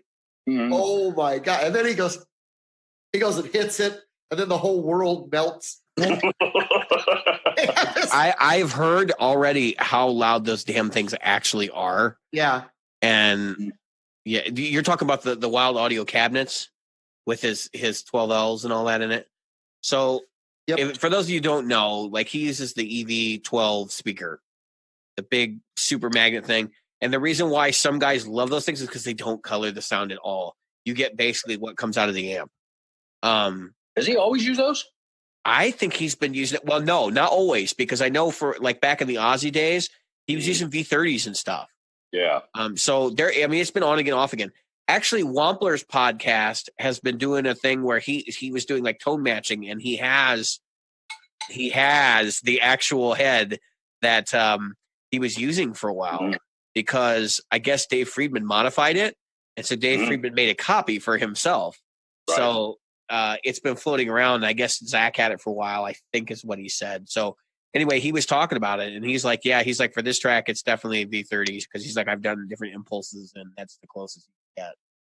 So, Brian's got a heck of an ear. You know, Travis Feaster, who has done a lot of videos with him, actually done a couple of recent videos. Travis is a real good friend of mine. So, really? I was going to say he plays out a lot in your area, or used to. Yeah, they're both really cool guys. They're down in like Mooresville area, which is like southwest of Indianapolis. About right. Yeah. Well, I touched Brian Wampler's shoulder at Gearfest, so he'll probably never speak to me again. I cannot believe you did that, because he is such a germaphobe. I didn't get that vibe from him at all, actually, but I met him a couple of times. Yeah, he gives off that vibe. I met him a couple of times. He came into the store, you know, when I was there a couple of times, and great guy. It'll be fine. I'll buy a Velvet Fuzz from him next time I see him. Today, I remarked to my wife, and of course, I'm in the middle of Year of No Gear, so I can't buy anything still. But I saw that Hello, Doctor. They were blowing that out, and I'm like, wait a minute, he did a Doctor Who themed pedal? I'm like, why the fuck don't I own this already? What? He did? Yeah, dude. He's got a pedal called the Doctor. It's a lo-fi delay. Yeah, he's like, Jim's like, I'm buying one right now. No. I mean that you're talking about the Musician's Friend stupid deal of the day for $100. Yeah. It sold out in like 2 hours or something. Is that how fast it went? Yeah. You know how many pissed off phone calls we got after that? Oh, I can't imagine. Well, and the thing is, so are you guys? You may not even be able to discuss this, but I'm going to ask sillily: is he pulling out of Musician's Friend? I don't know. Because to my knowledge, no. To my knowledge, no. Because I know that they're right now they're promoting New Pantheon. That is, that's his latest release. All indications. Every time that I have seen a company pull away from the Enterprise, it's usually, it's not. Sometimes it's an overnight thing, but for companies that have a fairly large product line, it's usually a little bit more gradual. And to my knowledge, there's still everything they make available. So I've heard no indication. We'll keep our eyes on it, but I don't think that's going to happen either. I think Wampler does really well. All right, so since we're on pedals, let's go around the room and say, let's ask, what is your go-to pedal? You could not, if you had only had one pedal on your board, other than a tuner, one pedal on your board. Other than this guy, because everybody has a TU3. John was going with the TU3 or the TU2, right? All right, so I've got a TU3. Yeah. All right, John, go ahead and start us off. What's the one pedal you can't live without? I was going to say the tuner. I mean, I don't necessarily need all of them, it's fun to play with the wah every now and then, right? I like a little dirt now and then, but sometimes I can get it out of the amp. I don't necessarily need a pedal, so yeah, I mean, Tube Screamer, maybe Tube Screamer here and there. I mean, I can live without it. It's fun. Hey, Dave, there's that too. The sad thing is I have like all the pedals sitting here somewhere. So as people are talking about, I'm just gonna be like, here it is. You know? Do you want me to go next? Jim, do you want to guess what mine will be? Oh yeah. Yeah, but you can't. Oh no, you can't go with the HD, or I mean, not the HD. The Talk about the Helix. I'm gonna go I with the know what it is. Sunface. It's the sun face. Yeah, for me, it's the Sunface. And you know what? It's really not just the Sunface. It's just a really good like fuzz face clone pedal. The one that cleans up right. And you know, the reason why I'm partial to Sunface is because it works good as an overdrive too. But the thing is, I don't need these. Like I've been having so much fun lately just plugging my guitar directly into my Mark V 25 and riding the volume knob. And you know, you wouldn't think that a Mesa Boogie does that real well, and it doesn't at clean volumes. Like when you're down low on the master, you get that thing cooking. You know, like when the parental units or whoever's out of the house, your kids is not home, and neighbors upstairs in my condo are gone. Yeah, dude, that's where it's at. Like volume knob all day long. But I like the part of the reason why I pick a fuzz pedal in general for that is because look, you have really three distinct overdrive sounds. You've got a clean, which is like compressed, right? Clean compressed. That's the way I use mine. And then you have an overdrive sound, which is usually like a crunch sound, maybe a little bit more mild than that. And then you've got a high gain sound, right? And then you got like a metal high gain sound. Those are the 4 amp sounds. And then the 5th distortion sound for me is a fuzz pedal. I never use the like metal distortion. It's never been something I needed. So I can get away with a fuzz instead. And that's why I love fuzz pedals. I'm not the heaviest of the heavy guy. If you want to talk that, Kish is here, and I'm sure he'll provide you with I was going to say information. How about you, Dan? Yeah, the one pedal, if I had to have one, I know I already, but it's the HM2 pedal. Yeah, the Boss HM2, folks. Yeah. We've been talking about this thing. I've been trying to score Kish a deal because it's my year of the year. So I'm looking, but as a big fan of death metal in general, metal, the perfect pedal. I love that thing. All right. What about you, Robert? Metal Muff. Yeah, it's a metal muff for him. Absolutely. That's his favorite pedal of all time. You are so full of shit. Hey, I'm going to send you a couple for Christmas. If you want to see me make more videos about them, I mean. Oh, that would be worth it right there. Just include a fuzz. No, pack. Jim, you can't tell what we're going to do because we have a really good idea for a video that we're going to do. Yeah. But the reason we can, not because we don't trust any of you in the group, but because this is an episode. If we broadcast this, somebody's going to do it before we do. Trust me. So yeah, we've got some comedy coming up. we got a couple of comedy skits we want to do that. I've actually been in communication with Guitar Center directly, so I can use their facility. That one specifically did not go well. So. I did. I was thankfully the person that's going to help me out is coming back at the end of the month, and so I will be doing it at Guitar Center, my local Guitar Center, and I'll be running some funny videos from there. Oh yeah. Oh, we're not making fun of Guitar Center. No. Okay. No, we weren't actually. I wasn't either. But there's something very specific on their premises that I'm going to need for the video I'm doing. So. Well, because I know one of you guys like Guitar Center a lot more than the other. I don't dislike Guitar Center. Bullshit. No, let's not talk about that. No, so I don't like spending money at Guitar Center. That's what it boils down to.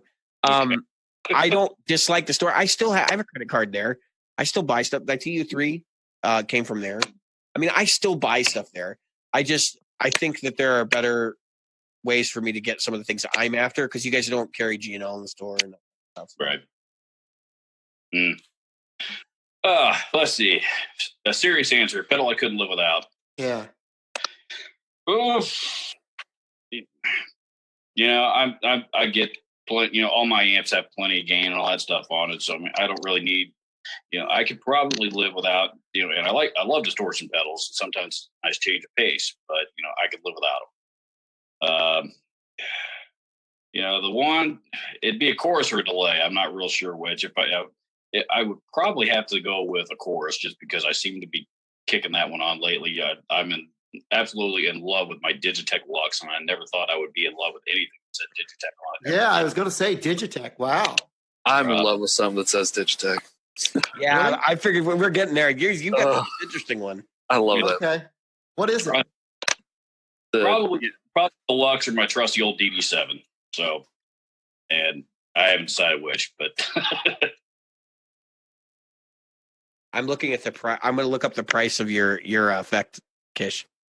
Dan said he's got a Digitech that he's in love with. What Yeah, is it? he does, and you can get them, dude. You could have like multiples of these. I thought about it. They're only $90. I want the whole run, not just the one. Yeah, okay, so you're going to collect. All right. I have the GNX2.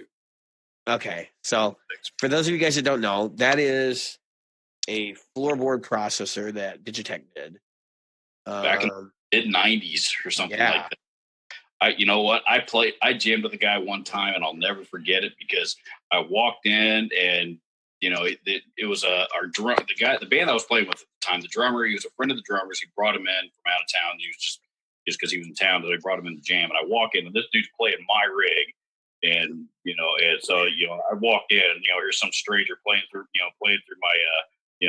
my rig. So I kind of walked in, and and I was like, okay, do I be cool about this, or do I really be a dick? And I decided to be cool. But he was actually running a GNX2 into the return jack of the effects loop, and it sounded killer. So Yeah, I've heard his GNX several times, and I don't think they sound bad. Granted, it's real easy when you're playing a digital multi-effect processor to be like, this thing sounds like ass, because you feel it more than you hear it. But I think even going back to the days of the original pod, if you heard somebody else playing it, you weren't thinking the same thing. You know what I mean? You didn't get the same feeling because you're not getting the dynamics and like the lack of them or anything like that would have happened in those really, really early processors.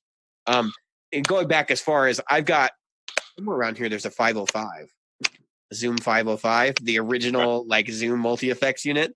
That thing literally has like a 3-second delay between patches. The button, I remember. go to the next patch, and it sounds horrendous. So I wouldn't recommend it. But I just saw JHS Josh Scott was doing a video with that thing. I don't know. Jim has left us. He apparently has decided to divorce me. This is a solo podcast now, so I will be accepting resumes for co-hosts. So what? He's got me in here to replace him? No, not at all. Not at all. We just need some celebrity status for this episode. I don't know what Jim told you, but this is our anniversary episode, man. Oh, is it? Yes, this is our 1-year anniversary. Oh, I wasn't. Oh shit, he's coming back. He's got the Pokemon shirt on. Got to catch them all. Zoom GFX 707. I had the 505 too and the 505. Yeah, put your headphones on, old man. I wasn't aware this is the anniversary episode. You guys brought me on, and then all of a sudden, I thought it was just you two, and then all. No, there's like this is a party, man. Yeah, this was. Okay, I got John. This old guy was my first multi-effects pedal, the 707. Look, that might have been the first multi-effects pedal, Jim. No, it wasn't. No, because you had the 505. But look, it's still got the plastic. I'm here. sorry. It still works. How long does it take you to change patches? 150 years. I don't even know. It even comes with a power switch. Remember when they have power switches? But come on, Jim, make it yours. Rip the plastic off there. All right, here goes. Oh my God! Jim's Take doing ownership. it! Oh my God! He tore the plastic. Holy shit! It's no longer worth anything. Look at that. Before anyway. We got it recorded too. Day one reflection, guys. Day one reflection. Look at that. On a 20-year-old pedal. I didn't realize it had Boxing plastic. video. Jim, that pedal you have right there is worth a whopping $35. I'm gonna sell this and buy me a freaking new Strat with it. Do you have the box for it? No. Okay. Yeah. Sell that This and was buy yourself a gifted. case of beer. Listen to this shit. Here's Yeah. one. Here's one for sale in Fort Walton Beach, Florida, Yep. for $35 $35. with $20 shipping. $20. It's like, pay the shipping, I'll give you the fucking thing. $55 shipped. This even has a built-in looper. It had the little looper built in right So there. it's got a 12-second looper built in. That's awesome. That's kind of Yeah, I think it was like a 3-second thing, and you could slow down You mean a sampler? It's a phrase sampler. with a phrase sampler. That's I remember Yeah. when the RP series were out, they were boasting an 80-second looper on those, like it was like Yeah. It's you like know. 8-bit, like 80-second looper. It sounds like you're putting it through. Oh no, here he goes again. You're gonna rip the plastic off this one too, right, Jim? I have to give the update. So we've all been talking about the eBay shenanigans I've been dealing with, and John actually asked me before the show. I still have the Ibanez S series that I got screwed on like super hard, and it's in the box. It's ready to go. I've had it for a week. Jim's coming back. We'll go back the update here in a second. All right, what are you showing us? and hold on. And in more Digitech news, as a Digitech lead singer and news. solo artist, Oh, yep. There's a V. still There's with the a, plastic. Oh, are you gonna do that one too? Yeah, hold on. This is the V400 vocal processor. Look at that. It actually does a good job. Here we go. It still does a good job. that's the Ford demo, dude. Yeah, dude. Dude, that's the Ford demo off the Digitech display. It is. It probably is. I'm You choking on the just dust. destroyed a priceless heirloom. I tell- The Smithsonian won't take it now. I Yeah, know, right? yeah, they won't take it because they don't need anything to clean their toilets. You can. Why would you put a fucking express pedal on a vocal processor? Somebody explain that shit to me. Well, you need to be able to fade those harmonies in. What if Kirk Hammett wants to sing? Yeah, no shit, right? Yeah, because Kirk Hammett. Well, we saw what it sounded like when their bass player sang. Oh, good Well, lord, that was awful. This thing even has guitar stuff in it, so you can put your guitar in there and the microphone and get your mics out. For what it was at the time, I think I've had this probably 12 years. It was all right. Oh, look, dog hair. But yeah, this was. I think this, Robert. I think this was Mars Music. Oh, was it? Now he's Floor model from Mars Music. Remember them? Oh, dude, yeah, dude. We put them. We ran them out of town when. It's funny because they were, there was a time in Indianapolis in the late '90s. They were the big music store in the Indianapolis area. Guitar Center opened in 2001, and Mars was gone by probably 2004, 5, something like that, Yeah. maybe. And now Sam Ash moved in right where Mars Music is. I believe and it. they've been there. They've been there, 15 years now, probably, if not more. We've actually lost a lot of the Sam Ashes in our area. Yeah, we lost the one it in that- New York City. The one that Kish and I used to shop at all the time in Lombard's still there. Mm. That's the only one I've ever been to. There's one Well, there's one in Buffalo Grove as well. Didn't they? I thought they bought up a smaller chain, and I don't know who it was because they went Yeah, it from was like a long time ago. but they went from like 80 to like 140 stores or something. And now like they're that. down to like 40 or something. They Oh. had to close a bunch of them. Yeah. Really? Wow. So that's been a while now too. They closed the one from Wayne's World. Oh, here's the booby dog. Man, what is with you in these props? All right. This is Opus. I gotta give. This is Oh, that's Opus, not the. look. No, that's. He you're was at the right. Holiday Hotel. Right. Holiday. There's your 90s reference. 90s those for Opus. Can I give my S series update now? Yeah. Okay. So I started while you were away, and I kind of left and came back. So I had the Ibanez stories I got off eBay. I got screwed really hard on. I love the fact that he shipped it to you with a unstuffed a couch. When I walked in from work and I saw that sitting on the floor, I was like, "You're fucking kidding, right?" I'm like, "Where's the box?" Because I was delivered to my parents' house. I'm like, "Mom, where's the box?" And she's like, "There wasn't a box." And I'm like, "You're fucking kidding." And she's like, "No." She knew I was going to be mad. She knew. She was like, "Oh hell no!" Like it's getting real now, dude. I was listening to that episode, and I pull into the parking lot at the Meijer grocery store around here in our area, and and I sat and I put my phone up in my dash mount, so I was, because I take it back. I think I was watching the video about it. The video in the group, and that's what I was watching, and and I saw you pull up this stuffing out of a couch and wave it out. Like, what the fuck? Dude, I gotta admit, I've had allergy problems ever since I opened that fucking bag. I've had allergy problems. I believe it. He's having them right now. Jim looks like he's about to pass out. The only time I've ever seen him pass out was when he got drunk on the Drunkisode that will never air. Yeah, he does have it, but that's for Patreon only. Yeah, at some point. All right, so so he texts me, right? And he goes, I knew he was pissed. I think I was over at I was at work. I knew he was pissed because he goes, oh, that motherfucker. And then that was all I said. It went downhill from there.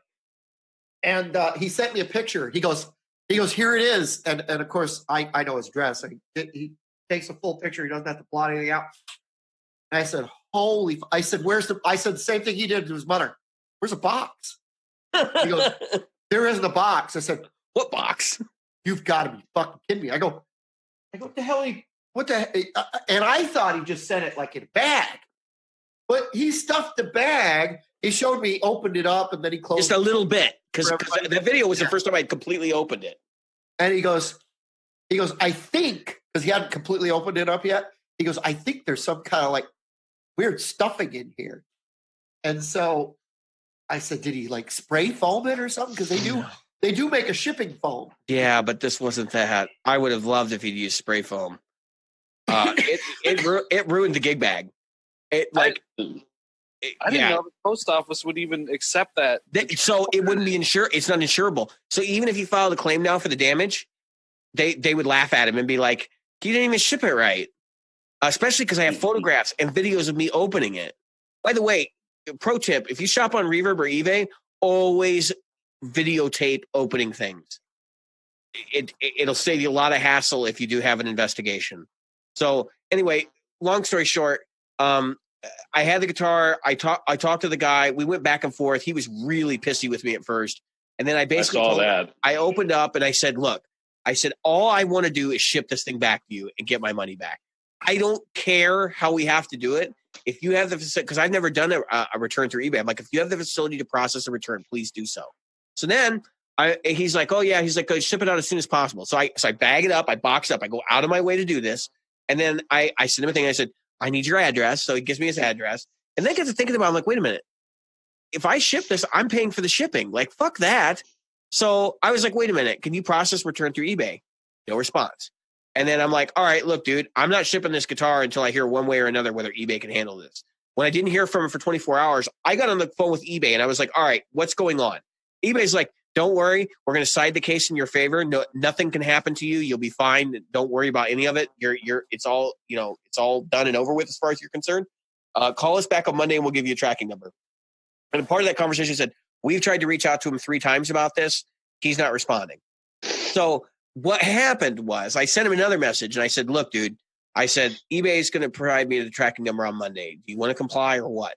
And he responds and he says, I thought we were doing this off eBay. And I'm thinking, no, dude, because then I don't have any fucking recourse. I'm not going to get my money back. You're just going to be a dick to me and be like, oh, I'm not refunding you. So borderline, basically what I just said was, you know what, fuck it. I'll ship it back. I get the tracking number on Monday. I look at the tracking number and I realize the address on the tracking or the label does not match his address. So I was a nice guy and I was like, I'll send him a message and ask him if this is okay. I sent him a message. I told him I would give him 24 hours, right? Next morning, no message. Today, no message. I haven't had a chance to ship it out. I'm probably going to ship it out tomorrow evening. Again, no message tomorrow. It's going to whatever fuck address eBay has, and I don't give a fuck at this point. I really don't care.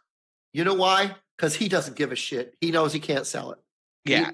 He's he gave probably his realizing, yeah. Well, especially now that it went public. Yeah. Well, And it went on we have a a small listener base compared to like bigger podcasts. Maybe somebody knows about it that knows him. I don't know. I thought about inviting him to listen to the podcast, but I thought that might be bad given the fucking expletives and stuff that I spewed the other night. But I'm over it. I'm not mad about it anymore. At this point, I just want the fucking guitar out of my house. Like I don't want it. I just don't want it around anymore. And it's like I'm doing everything I can to make sure this guy stays happy. Like I know that sounds ridiculous given the situation and the frame of mind that I was in, but like I'm just sitting there like, look, if I was going through this shit and I didn't know anything about eBay, do you think I want my first eBay sale? Because this is a second eBay sale, by the way. Do you think I would want it to be handled this poorly? Like, no. I mean, so the other thing is his second eBay sale. I wonder if this is really his second eBay sale or if it's a second eBay sale on this account. Like he's been doing this for years and getting right. And then all of a sudden.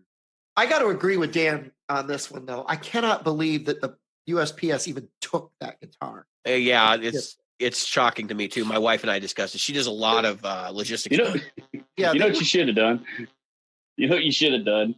Burn it? No, you should have gone to a pawn shop, found the junkiest fucking guitar that you could find. Go drop it off the top of your building a couple of times. Package it back up the same way he sent you yours and ship. It'd be worth the cost of shipping just to send it to him, just so he can.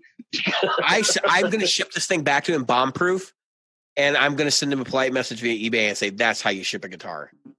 Because what he did, like, it's unacceptable. I've seen some crazy shit. I've been on the internet looking at stuff like this for almost a decade now, and I'll be honest with you. I've seen guitar necks poking out of boxes. I've seen shit shipped in pieces. I've seen it all. But this one was new. The couch. Dude, no, it wasn't just a couch, dude. It was like a piss-soaked couch. When I opened that thing, it smelled of like piss and beer. It was gross. I could just see him. I could just see him right before he shipped it. He was like, "Okay, I've got this in the bag. It's good. Okay, let me." My wife's not in here. My wife's not in here. My camera woman's not in here. I was going to ask her.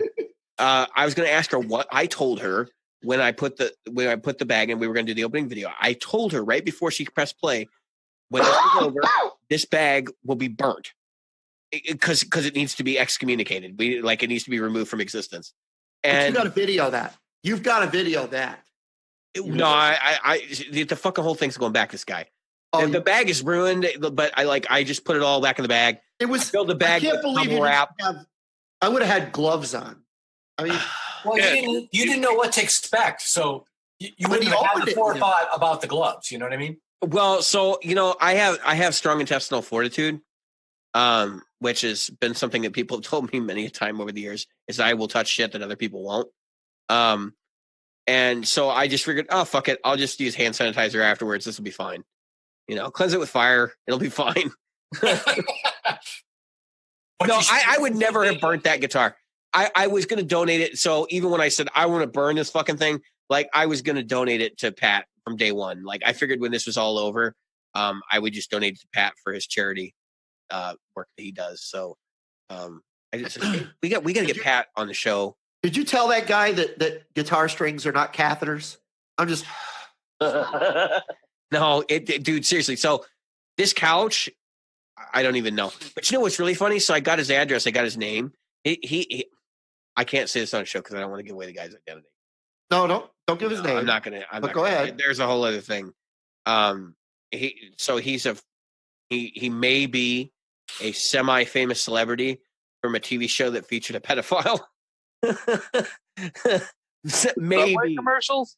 Now he shares the name with someone that is for sure, and so I'm looking at this whole situation. And I'm going, I don't. If this is that dude, like, I kind of want to write him and be like, hey, dude, I love the show until we found out the guy was a pedophile. The Netflix series? No, I'll leave it at that. We can have that conversation when we're done recording. I can tell you guys. I just don't want us to be on this show because I don't want. Like, I'm not trying to drag this guy through the mud anymore. The guy's had enough fucking problems already. Like, this is me. I know. It's me being a good Christian, unfortunately. I don't wish to shit on anybody. So you're doing the right thing. You set him up. So You did, because I would have shit all over him. yeah. I mean, Videotape the packing of it, David. it's already done. How you should. Oh, you already did. Yeah, no, I already did. You want to see how to pack it? Go on to Reverb and how to pack a guitar. They have a video that shows you how to pack a guitar. It's very simple. Oh, It yeah. really is. Yep. Make sure the box doesn't make fucking noise when you shake it. That's basically it. You know, I've shipped probably a dozen guitars, so this is nothing new to me. And actually, I've never shipped one like this. I've never shipped one anything close to this. I've gone out of my way. I usually charge like $50 to ship a guitar. Dude, it costs like $60 or $70 sometimes because you have to buy a box and shit. I have a source of boxes now, so But sometimes it's even that much if you don't have to buy a box. right. I mean, I've charged. I think I charged last time I shipped a bass. Yeah. It was the last thing I shipped. You'll pay through the nose for that because it's longer. Yeah, and I paid. I think I charged like $60 to ship it to like from here to like Philadelphia. And I think I still ended up having to pay another $20 or something on top of that. Yeah, I was going to say, what was it, like $85 or $80? Something like that. I lost a couple extra bucks on it. I know that. Yeah. Oh, battery. I've shipped a ton of effects pedals. I've shipped amplifiers. Amplifiers are fucking bad. Anybody who tells you, oh yeah, no, amplifier, you should only pay about $40 to ship one. Bullshit. Go to hell. Go to hell. What are you shipping it in? like a milk crate? Helium. I'm talking even small amps, like little 5 waters. You're gonna pay $50 to ship that thing because they weigh a ton. Mm-hmm. Yeah, that's why I don't get how Guitar Center and people like that can ship for free those things. The best part is when you get an they've amp. got to have some kind of thing with. So they've got a very good deal with FedEx and FedEx, UPS, and a couple 3 freight companies. So and they have to. Yeah. So. Well, they pay for it by shipping so much stuff anyway. So I mean, that's basically you get a volume discount. Right. So the one thing that the worst part about receiving an amp is when you get it and you hear the glass inside the thing because the tubes are broke. Fortunately, it's not happened to me, but it has happened to people I know. Well, you take the tubes out and wrap them. Wrap them, put them in a Kleenex box. Like it's not hard. It's not hard, people. Just use 5 minutes, and I think a lot of times these people are like, "Oh, I need to get rid of this shit," or they're mad because they had to sell something they didn't want to sell, and they're like, "Fuck it, just throw it in the box," and then it shows up, it's all busted and shit, and they just don't care. That's what we always did at the store. We always, we would take masking tape and put it on the back panel of the amp and label it 1, 2, 3, 4, 5, 6, 7. The order of the tubes. Then as we took them out, we'd wrap them up and label it again with masking tape so that when the person who bought it received it, they knew which socket they went in.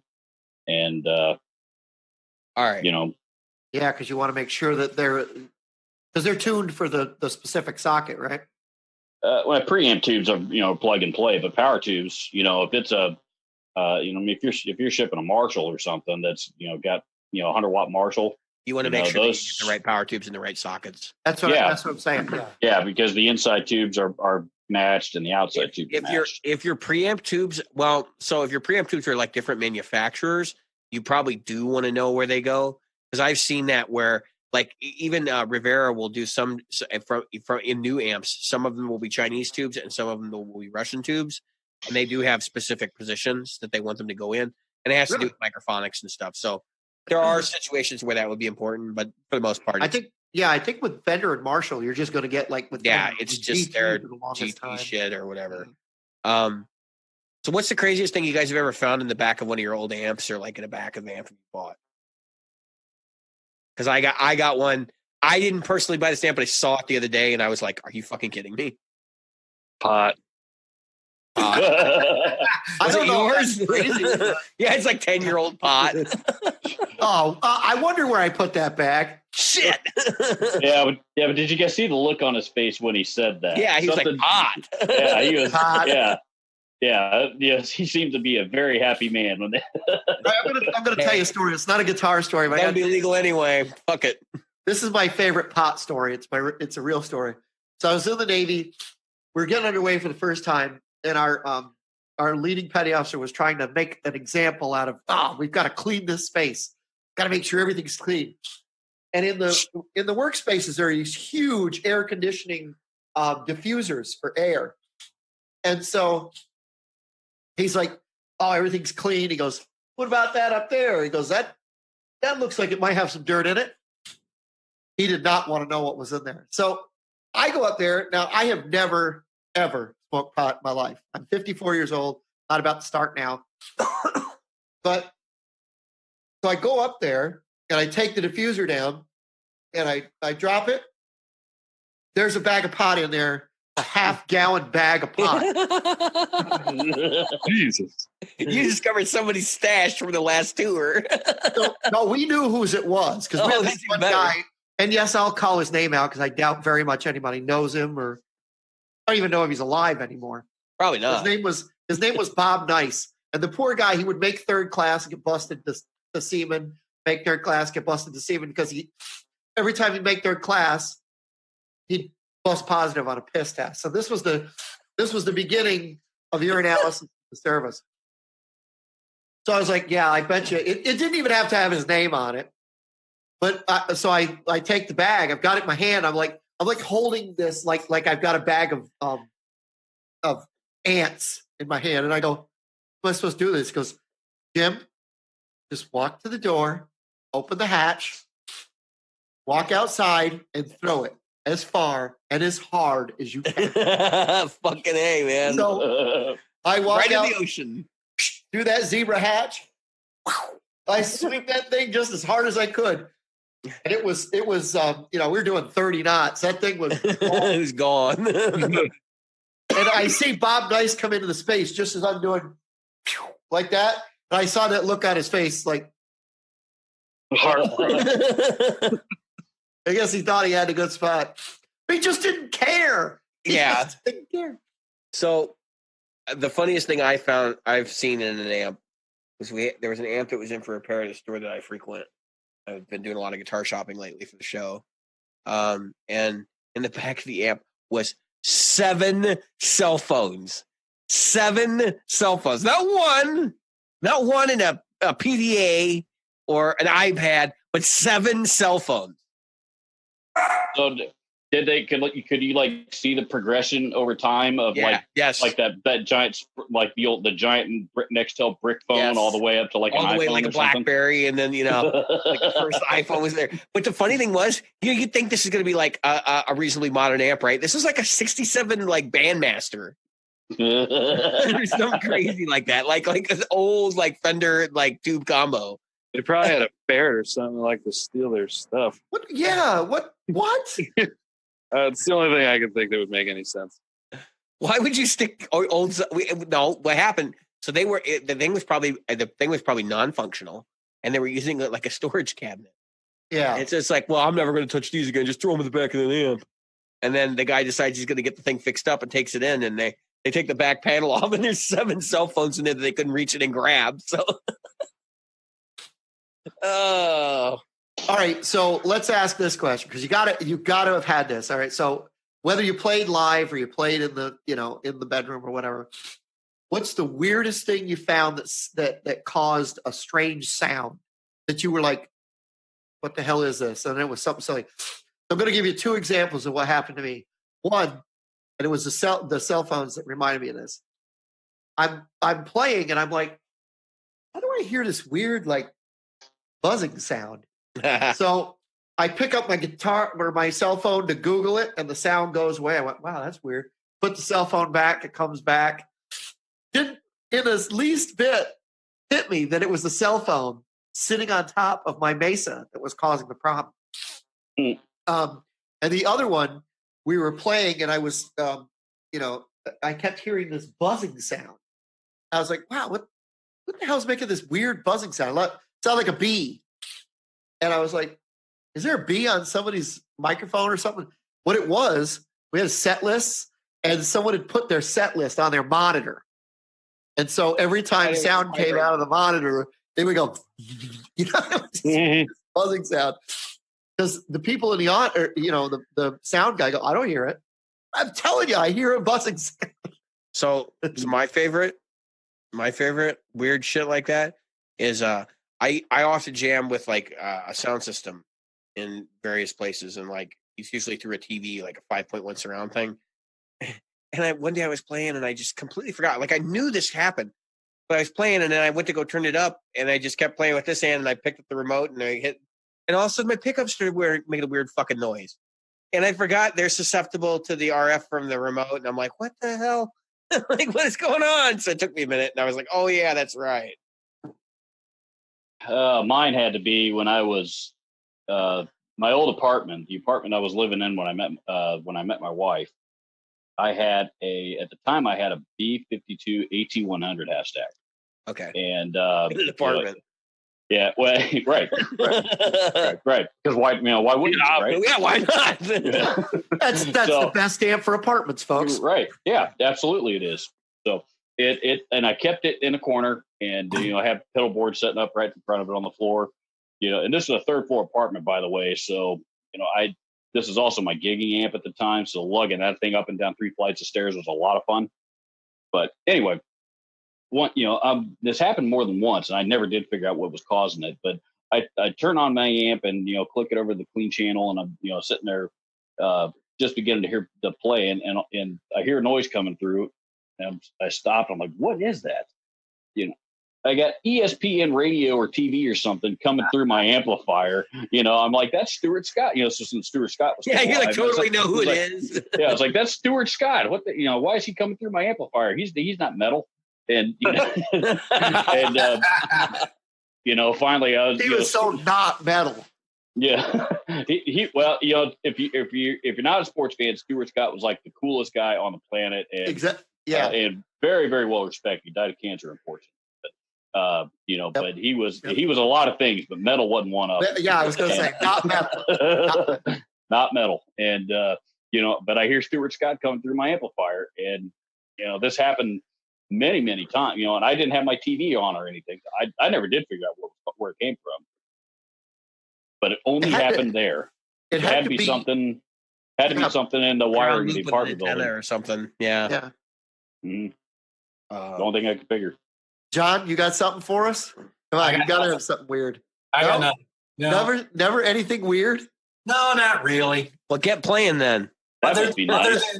Other than not so much a weird sound, but a weird feeling. As young kids, we played some party one time, and we had all of our gear in a garage, cement floor garage, and went off partying, did some swimming, came back to the garage, plugged in, and let's just say we all got some really weird feelings that day from by the water that was on our feet, that was on the floor. It was not a fun time. Yeah. Oh yeah. We talked about that, David. Yeah. Yeah, we did. I don't care to be electrocuted anymore. No. I've been tingled. Oh man, so many times as lead singer, especially. You get just a little too close to that microphone. Oh. You know what zapped me more times than anything in this business? Custom amplifiers. Custom tuck and rolls. Yeah, the KUSTOMs. Yeah. Yeah. Yep. By the way, I am still getting lambasted for my worst amps video because that one was number one. I'm still getting lambasted in the comments for that. Every CCR fan on the planet. Just because they used it doesn't mean they're good.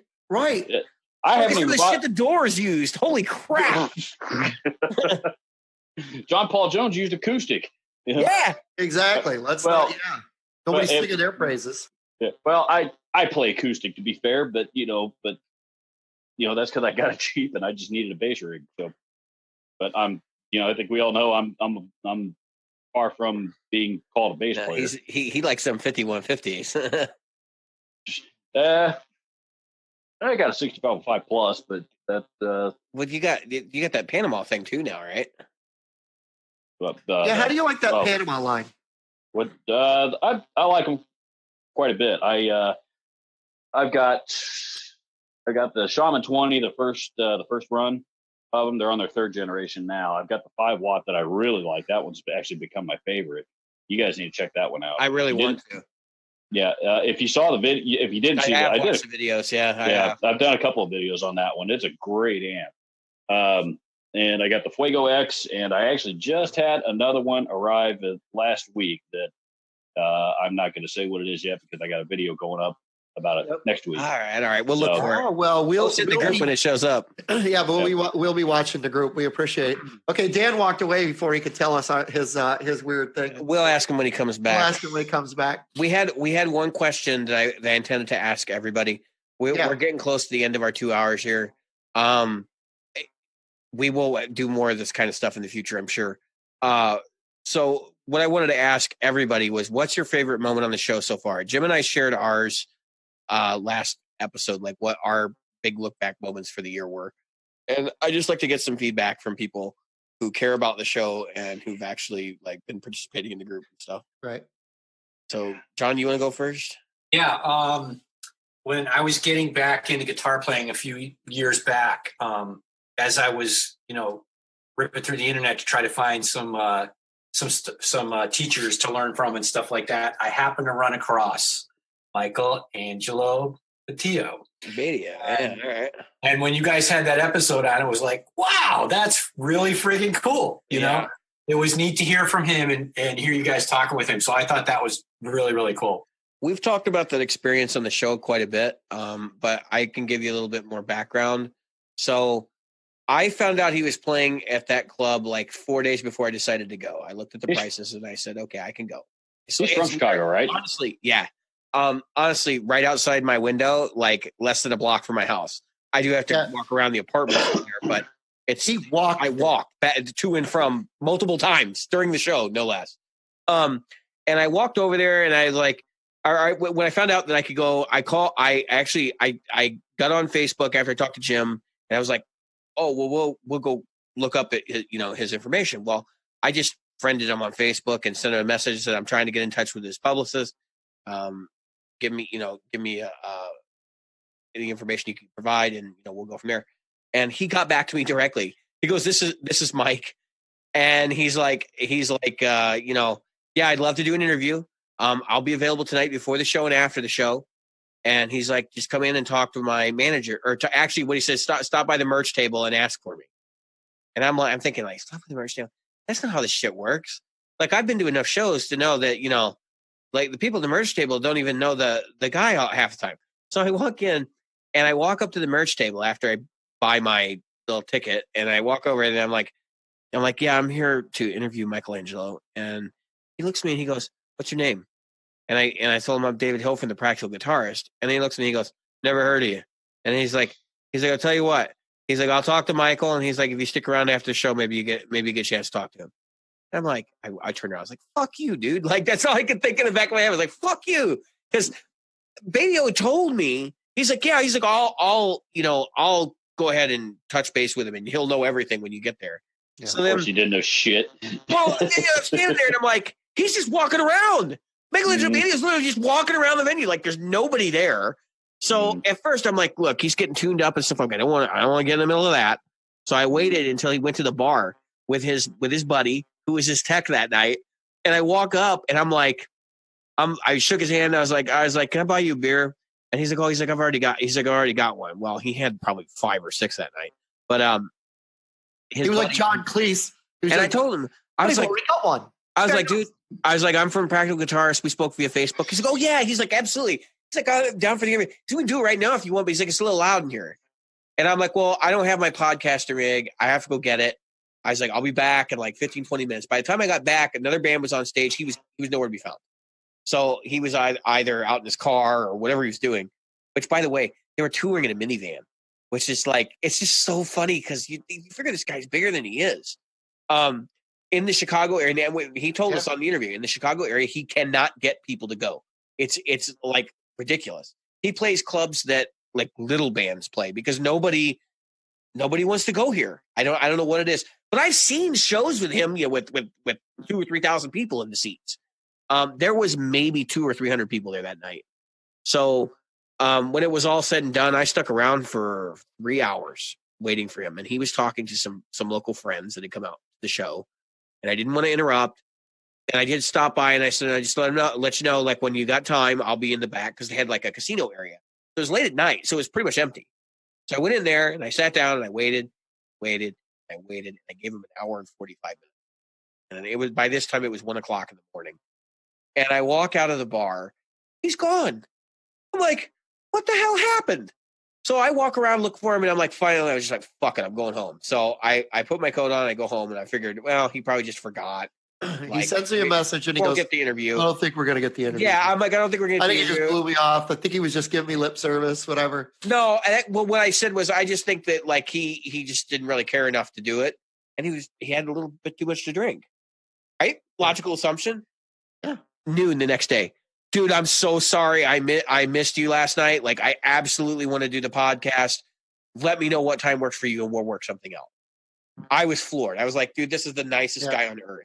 Because even though, like, look, I put him in a weird situation. Before a gig, let's do an interview, He still reached out to me. He's like, no, I absolutely want to do it. And I told him, I said, we're a small podcast. I said, we don't really have a lot of press attention yet. We're growing rapidly. Yeah, I think at that time we might have had 20 people listening. Yeah, we had 20 regular listeners. We have way more than that now. And so it was just very fortunate that he was like, all right, let's do this. And I was thrilled. And you guys have seen the interview. It was great. He was wonderful. He was good off camera as well as on camera. Oh my God. And he was so funny. Oh yeah. So funny. Just genuinely funny. Nice guy. And if his current set right now, and I'm going to plug him because I watched him perform that. It's the first time he performed with the band. This band doing this material was totally unlike anything I'd ever seen Michelangelo Badio do.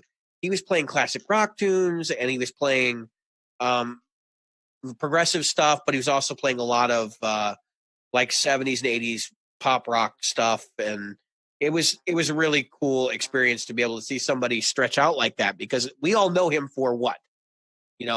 Shred metal. And for the double guitar thing and all the other. And he did all of that. Yep. But he was also able to do other things too, which I think is really good for him because he really needs to stretch out. I think he's bored. Is kind of where he's at. He's done the one-man band thing for like 10 years. And he had a full band there that night. Now, the thing I probably didn't share in that episode that happened, Jim knows about this. So at the end of the performance, he's got a new drummer, young guy. He's actually performing in one of the other bands that was there that night. And he throws his sticks out to the audience. And when he does, he goes right into Michelangelo Badio's porcelain veneers. Yep. Right into his teeth. Yep. And he has his look on his face like, you fucking asshole. Like, big smile, but like, I'm going to fucking kill you after this show. Yeah, he won't be working. So that shit happens to everybody. So, Dan, we didn't get to you as far as, did you ever have like anything weird as far as a sound or a feeling or anything like that when you were playing? Couple times. When I had my band going years back, we used to have rehearsals in a 20 by 20 storage unit in the middle of nowhere. So we'd go out there, rain or shine. We'd be out there in the middle of January with snow on the ground. So we got a little, I don't know, excessive moisture in there. So I've been bit a few times. And then the last time that was kind of weird, Dave and I had started recording some stuff back and forth years ago, and I kept trying to record some stuff, and I play it back, and it had these weird sounds in it. Yeah, I had my cell phone sitting on my interface.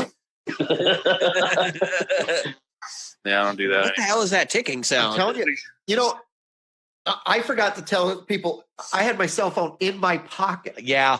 And when I was playing my SG, it was coming through my SG. So it's definitely something you want to get like leaving a car or whatever. They're getting better. Yeah, To they be honest with you, like the more modern cellos, this is the new iPhone. And honestly, I have not had any of that kind of harmful interaction, drug interaction. Turn it off. May lead to erections that Turn it last more off. than 6 hours. Exactly. You know? Turn it off. Put it somewhere. You know, so many people. I see these bands. It's like, God, man, the people that matter to you are those people out there. Now, I will give you of all bands, the Little River Band. Mhm. The guy on stage, the lead singer for the Little River Band, which is like one of 2 original members left. The whole thing. Literally, he comes out and he says, "I'm going to get my phone." He takes pictures of you, not of the band. He goes, "I want to get a picture of the whole audience," and he does a Facebook thing where he takes pictures of the audience. This is pretty cool. I'm up on their page. All right. So the question is, what is your favorite moment that you've seen on the show so far, Dan? I don't know. I mean, there's been a lot, and obviously, Just things that make you laugh. Like, if you can't pick a favorite, just give us a couple. well, I mean, there's always just the banter that can get a little out of control between you two, which is always funny. I really liked. We have to rein it in a lot. There's been some editing that's happened in the past. Let me tell you. There's several words that I'm very fond Dave, of that have no place on this podcast. Dave has used a couple of words that were un-PC. Yeah, very And I have to do the South Park. Woo, woo, woo. Yeah, no, like I could tell I did because I look over and Jim's writing something down. Like, Yeah, he's I'm writing down the timestamp. timestamp. Oh, you fucker! Like, son of a You might need to get like some kind of nice bleep that you could use, David, so you won't have to edit those out. You know, keep them in. So you guys probably don't realize that when we do edits, like they're seamless. You can't hear them. I go in and I literally will take out like parts of a word. And there have been times where I've overdubbed things too because I wasn't clear at what I said, and I'm like, all right, we're gonna do this right so you can understand me. But for the most part, no one's ever complained. Yeah, props to you, man. Props to you. That it sounds great. I do it for work now too, actually, by the way. So I do a lot of audio recording and video overlay and all that stuff. Yeah, in the early casts, I used to punch in, and I would wait and I'd hear the thing, and I would try to think of a word that I could punch in, and then finally I would wait and I would go, okay, and then I'd punch in and I'd say a different word, like shoot. When we decided that on the episode was shit. We're definitely not the one you want to listen to with the kids in the car. That's my goal, well, maybe if you're Frank Zappa, my goal is to get my interface is right here. I want to see the red light blinking. That's my goal. So when you hear me go off and it starts clipping, that's because I'm looking for this guy to go on. It's so easy. I don't even see mine. Mine is over there. I don't even think about it, but it's so easy to fire Dave up. Not at all. I don't know what you're talking about. I have never said anything to you in the group. If you guys want to see me fire him up at all right now, just fucking talk about GNL. Just fucking say something. Do something. I can talk shit about how that stupid little penis thing that. Oh, fuck you! Fuck you! Fuck you and your goddamn spider web piece of shit back there. Jim's I'm looking for a pickup guitar. He's like, well, there's this one, and I'm like, I showed you shit too. He was too. He's like, you should just get one of these. They're cheap. And I'm like, they're $400, Jim. They're not cheap. I can get a new guitar for $400, and I bought a used one, and look where that got me. So fuck. I know it's a hard thing. We've talked about that pig in a poke thing so many times, and we actually got in a little bit of a heated argument last week about. Dave thought I was calling him stupid. I wasn't. No, I just got mad because you were like, oh, well, you went and bought this guitar and now you're bitching about it. Like, fuck you. No, that really wasn't the message. That was the thing. That sometimes I'm not good at. The message was, hey, we both knew, you knew and I knew going into that, you were going to wind up with something that either was going to be great or was going to suck ass. Yeah. And unfortunately, I lost. It was like when I bought my lottery tickets this week. Suck You ass. threw money away. I have literally not hit a fucking number in like 40 lottery tickets. I have not hit a single number. I don't buy lottery tickets. Jim. Thanks for not winning, because the rest of us, we didn't get the winnings. I know. And I was all right. I was ready to buy my friends their new houses, and now I got nothing. Now, contrary to Doesn't- popular belief, Robert actually does listen to the show. So, Yeah, do you have a we favorite listen to moment his. you want to share? Yeah, well, I'm a later listener. I didn't even know you guys. How the hell did we even hook up? Yeah, I think you guys commented on one of my Jody videos. Trivedi's Rockin' Guitars. That's right. That's right. Well, if I were gonna, I've got a few. The first one was probably not the first one, but the most recent one was probably about 40 minutes ago. I get a text message from Jim going, "Hey man, we'd love to have you on if you got some time." Okay, cool. So I come on, and and I'm thinking you guys just want to consult my opinion about something, and then so we're asking. Yeah, He comes in and there's a fucking party going on. Asking me about Duesenberg guitars, and so I kind of so I bullshit my way through that,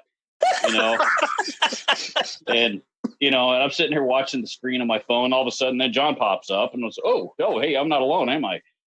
So then okay, so there's four of us in here. All right, cool. Literally 5 minutes later, then all of a sudden Kish pops up, and I'm like, whoa, where'd he come from? And an hour later, here I am. So no, I had no idea any of that was going on. So I had to hit the inhaler, folks. But I've been hitting my e-cig the whole time. So in my defense, you guys I got out of the shower like an hour ago. I'm in my pajamas. I'm editing video. I'm Yeah, shit, dinner. man. Like, I was like, God, this is probably what Robert looks like most of the time. Like, yeah. So I was like, Robert's in his underwear eating Yeah. Cheerios. yeah. Yeah. I'm not. Well, you guys- don't see me plugging these t-shirts on my channel. If you're, why not? if you guys are usually audio listeners, you should jump on it. This is one where you should watch it. Yeah, we'll probably end up posting video of this one. This has been good stuff. We've done a lot of showing of things that we've talked about in the show. I do have two more, if I can. Yeah, if I can, absolutely. Go on. I thought when you guys interviewed Jody, and I was going to ask how come you guys didn't bring her on tonight, but when you guys interviewed Jody, I enjoyed that episode quite a bit. I don't think there's a lot of forethought in asking guests to come back tonight. I didn't even think to offer we a should've. sponsor to come on until tonight. So that felt really bad. Yeah, we'll have to do that. Maybe that'll be a New Year's special. Yeah, Nick's going to be on here a lot. As far as I'm concerned, Nick can come on anytime he wants. He has a lot of good things to say and has a totally different opinion than Jim and I do about a lot of things. Yeah. Welcome on the show. Well, you guys are always welcome. I mean, Yeah. when we do this is a fun thing for us. I don't know if you can tell. We don't put a lot of forethought into it, which may or may not be a negative thing. Like you said, Robert, about your show, we don't write a script. We don't get that kind of. I hope you don't get that kind of vibe from us. We usually have a topic. That's it. Run with it. Yeah. We want to be genuine. The main thing is, like, we've heard a lot of podcasts, YouTube channels, and everything where everything is prepared and it's very sterilized. And that's early on. Jim and I were trying to shoot for no expletives and things like this because that's what everybody else was doing. And then we just stopped and we were like, wait a minute, we don't give a fuck. Like, what the hell? So you'll see that the first couple episodes are probably not marked explicit, and we made a conscious effort not to swear our ass off. And then like episode 3, I'm like, fuck this. We're not doing this shit. Nobody wants to edit this out. This is going to take too much goddamn time, so we're just going to swear our ass off. So there's my You got plug the for calendar. Jody. No, you got the calendar. Yep. Her episode is one of the most listened to on the show. Yeah. She Shocking. signed it. Hers, Shocking. Dick Bongers, is super highly rated. And he's in the running to probably eclipse her. She is the most viewed guest we've had on YouTube. Mm-hmm. Shocking. Yeah, I wonder why. for those who might wonder, Yeah. that was Jody. And Jody's a real player. She's not some She's actually very good. some like gal. Only a year fucking playing. She can outplay me. Yeah. She's been playing for a year now, maybe, or Yeah. something like that. Well, she's been playing electric for a year. She's been playing acoustic for a little while longer than that. But yeah. Yeah, but right, it wasn't much because we Yeah. talked to her about it. And she's like, no, like I've only been playing in earnest really for about a year. So Right. yeah, she's a genuinely sweet person. Mm. And, I've never talked to her in person. You know, and I've interacted with her in her group, and you know, of course, you know, I watched the episode. You know, I was mentioned in that episode actually, and so you know, she had some, you know, moderately nice things to say about everybody. She Seems to be. was super cool, and she was totally open about any question I asked. And I felt really uncomfortable asking her about, does she feel objectified? And I that's actually the toughest question I've asked on this show, because I'm not a woman. Like, Yeah. I don't want that to be taken the wrong way. And she understood where I was coming from when I asked that question. Yeah, and I can understand why you asked that question. It's tough out there for women, especially in this industry. Yeah, did you hear the last episode, the thing from the gear page? Oh my God. I read some of this thread from the gear page, and it is like going to the Stone Age. So no, respect your women. They don't belong to you, or they'll leave you. They will divorce you, or they'll leave your cars out in the lawn. Like, right. You know what? Brian Wampler posted something in the Wampler Pedal group. I saw that. Did you guys see that? Yep. Yeah. Well, did you see what Brian posted though? You know, I heard what he posted, but I didn't see the actual post. Yeah, I didn't see the one that he was referring to, but what Brian had posted about was, you know, the basically saying, you know, this is not, you know, 1978. This is 2018, and you know, we need to be respectful of our, you know, our spouses and our partners and our loved ones, and you know, the memes about the wife jokes of guitar players. You know, it's time to put a can on that stuff.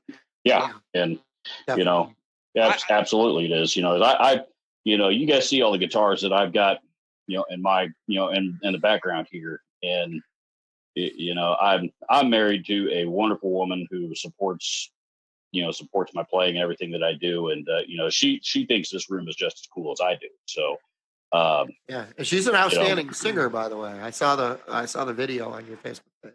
Oh, you did? Yeah. I keep trying to get her to do a vocal, because I want to do a vocal mic shoot out of my video. Obviously, you don't want me testing them out.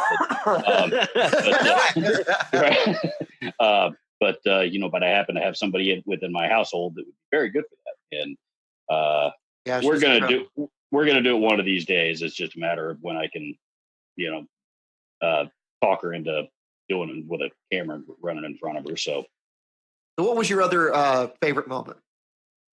Honestly, it was probably the episodes you guys had me on, because I think that was supposed to be for an hour. We went well over. Yeah, 2. we always go over. Yeah. Well, that was a 4-hour conversation and a 2-hour episode. I remember. Yeah, I know. Well, yeah, I know. I had and I went back and listened to it several times, and not just because I was on it. I listened to it because I really enjoyed it, and you know, we had a blast that night, man. That was a lot of fun. That was a lot of fun. So I could say that this has been my favorite now, only because we've got people. You know, this is the first time. I've messaged with John before. Dan and I and Dave have definitely had conversations. You and I have talked on the side and on the podcast. I've been a listener of Robert's podcast, actually YouTube channel for these years. Robert's Guitar Dungeon. Yeah, I didn't even know Robert's Guitar Dungeon. I always thought he was in a guitar store. Like he was I did too. A mom and pop shop.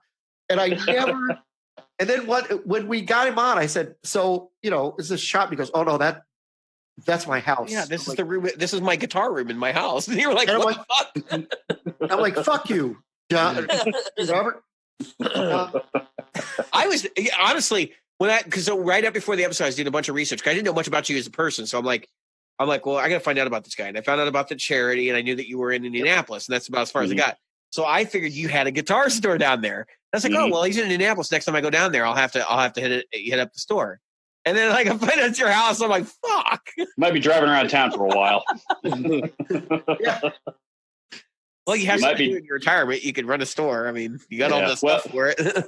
Well, come on. If I did have a store, I think I would come up with a little bit different name than Robert's Guitar Dungeon for it. I don't know. I kind of like the dungeon moniker. Oh man, I'll tell you one thing about being a YouTube creator that you got to put up with. Sometimes it's hilarious, and sometimes it's a pain in the ass. But is the trolls, and Yeah. I'll never forget one time. Some guy was some jack off was grilling me about. I don't even know what he was complaining about. It was something stupid, but he said he said something to the effect in his comment. And naming your guitar shop Robert's Guitar Dungeon, and then in parentheses he says, "Jesus, what are you thinking?" So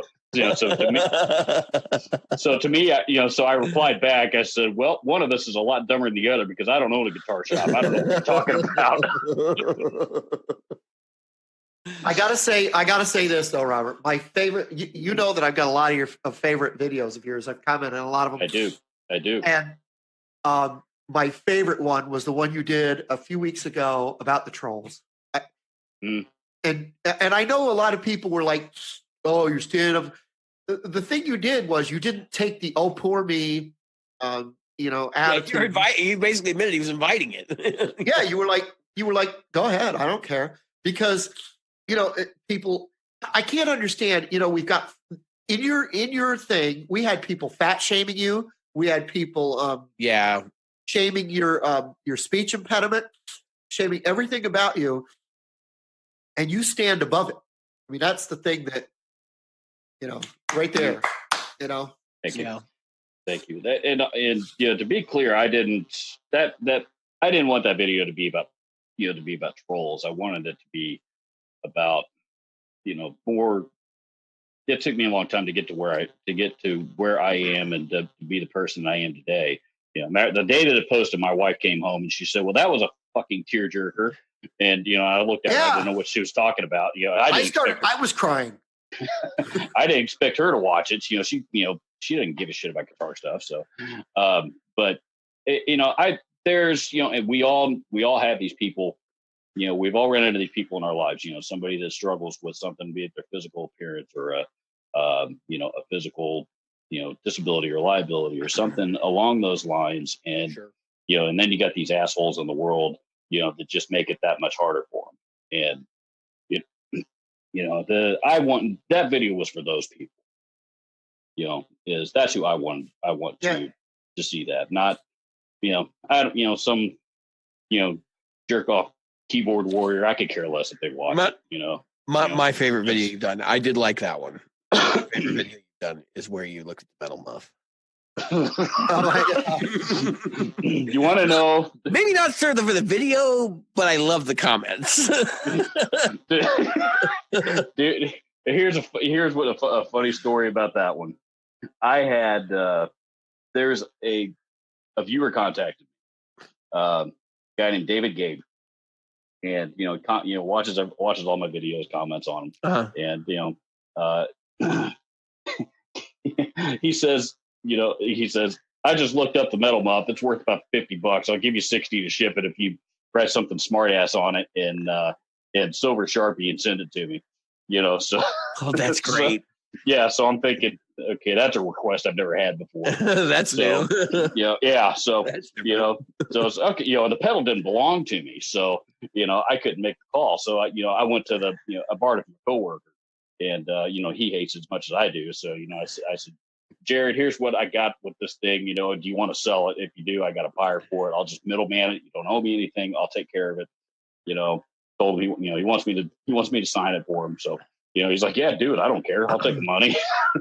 So I middleman the transaction for him, and I went and bought a couple silver Sharpies and I flipped it over on the back. I said, "Congratulations, now your tone really sucks." And I signed it and stuck in a box.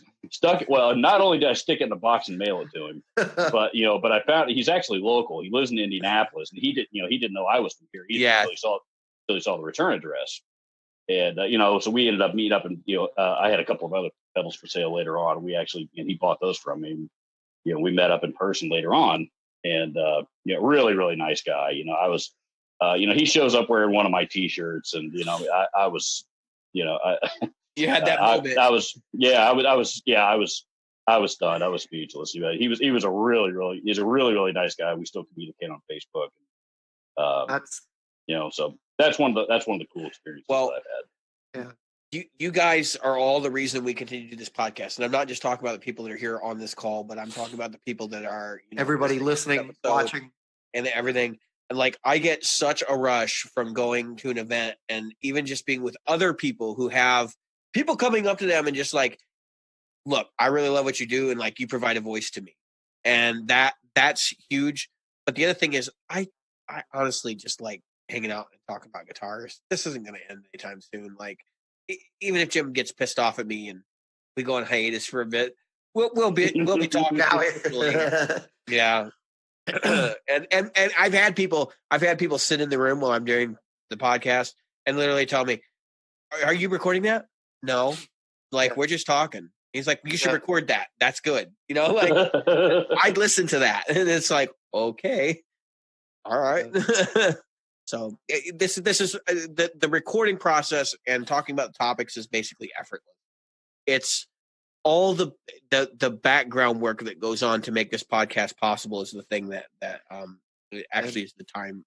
And I know Robert knows about Time that. off. It's the money that goes into the gear. It's the money that goes into Money in the gear, the editing time, the promotion, because you do have to promote your show.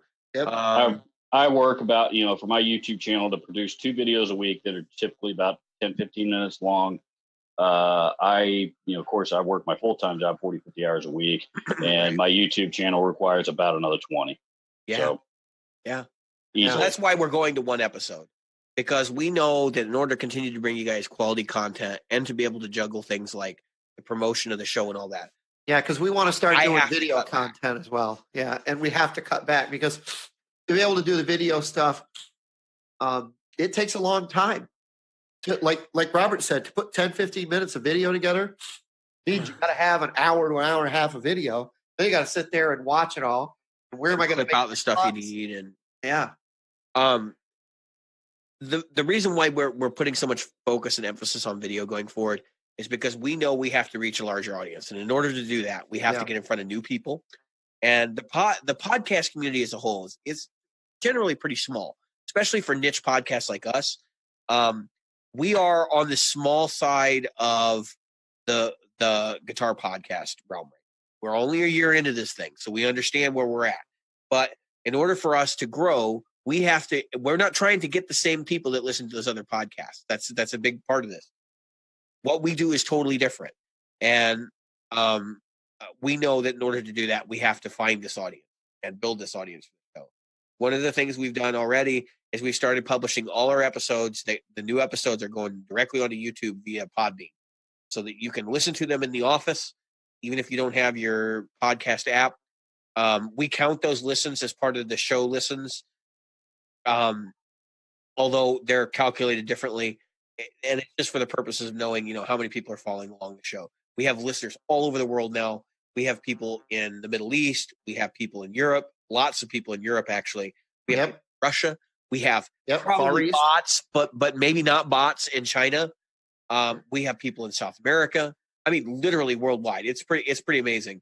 They may not listen to every single episode, but we can see consistently there's like 2 or 3 listens from here, 2 or 3 listens. And it's really cool to have that kind of community all over the world. I'd like to see that grow. I want to see the Facebook group grow. I want to see more like-minded people. And so to that end, if you have something that you want to talk about on the show, you can reach out to us at questions@practicalguitarist.com. We read that. And you can put it in the Facebook group, or you can message Jim or I directly on Facebook, and we will get back to you, or we'll talk about it on the show. And as you guys all know, we've all talked about things that you guys have brought up in the group. We will continue to do that. I think it's important that we stay focused on what people want to hear from us. So if you guys get bored with listening to gear talk, which I initially did not want this show to be that. But we talk about we do change it up. So yeah, one of our biggest listens has been Shred Sucks, which is about shred.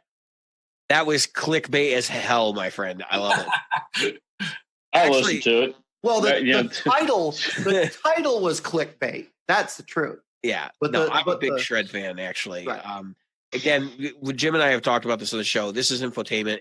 What we say doesn't always reflect our actual opinion, but it's usually pretty close.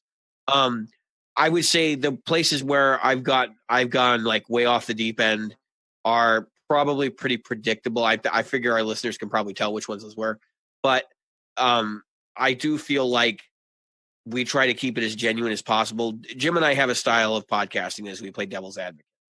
So one person picks one side of the argument and the other one usually picks the other, whether we want to or not. And then we just yell at each other. It's like what they do on Crossfire. You ever watch CNN? So it works because it keeps you from falling asleep. And it does present two sides of an argument. And there's in many of these arguments, there's way more than two sides. So we do our best to try to represent the extremes. Hopefully you guys are all getting something out of this. And I want to thank everybody for listening. I want to thank everybody for showing up tonight, and everybody who didn't show up. We will do more of these kind of events in the future. And Jim is waving, and he's got a Pokemon. Jazz hands. I wanted to talk about. He's got jazz hands now. I've been wanting to talk about this all podcast, Jim. What is with the fucking Pokemon shirt? Oh, well, hold on. You Oh, see the good back. God! What is on the back? This is going to be inappropriate. Don't pull your shirt off. It's You not. don't want to see what's under He's there. gonna turn around. He did that to me one time. We were going to podcast, and he answered the call. He's like, it's like girls going wild. I was like, what the hell is this? Yeah. There you go. Can you see it? Yeah, he's got Pokemon Jim shirt. Yes, I'm Pokemon Go. Yes, I am Pokemon going. Go Pokemoning. Pokemoning. It's my shirt that I wear when I walk and I play Pokemon Go. I bought you a practical guitarist shirt. What the fuck?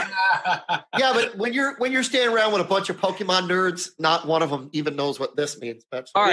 You know, speaking of Jim's, background thing, the top horn on the PRS behind you looks a lot more phallic than it should. It's a strap. It's a guitar strap. Yeah. Now it's there's a on. strap on there. Right now, can't tell okay. Strap on. It's got a Right strap now- on. Right now I got it on David. There's John. I don't know. I'm waiting for it to get back to Jim so I can look. Hold at on, it. hold on. Oh, there's a gallery view. I don't know. Oh, if I it's see. acronym. I see. Okay. So there's a Make gallery some view. noise, Jim. Yeah. At least in the PC app. Oh well, I'm on the mobile version. So. Hey, yank on that thing really hard. Can you like really like? Can you like try to do like a bee better? Well, I saw that because I saw that thing. I was Don't like, rip it the looks like a strap out. I told Looks him. I heard him say "yank" on it real hard. That sounds like something Okay. Jim would listen to from me and like take totally the wrong way. Way off in left field. That is very phallic of you, Jim. That's my baby. Right now. Yeah, I know it. That he's going to sell to get a Silver Sky. And and it's like, do I sell it for a Silver Sky? Do I keep it? The other day it was, how fast can I sell this thing to get a Silver Sky? Yeah, but- Don't sell it. Just Should get us- I? It was how fast can I? Yeah. Don't, Now I- don't rate it. Well, after I started playing it, that's the thing. Somebody else, one of my other Facebook friends said the same thing. Oh, it was Richie from Blue Oyster Cult. He was saying, yeah, every time that I decide I'm going to sell a guitar, I decide I'm going to keep it because it plays better every time. And I look at these and I go, Should I just list them all on Reverb and never accept an offer? If Yeah. that made it play better. no, it always feels good. John, you've got Yeah. one. Yeah. This thing just plays really well.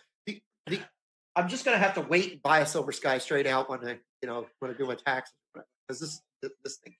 All right. You guys have seen us do this for a lot of episodes, so we're going to end the episode and we're going to do it the traditional way. I have been David. I have been Jim. I have been John. I have been Dan. I've been Robert. And And we tonight, have we have all been the practical Practical guitarists. Guitarist. Fuckers.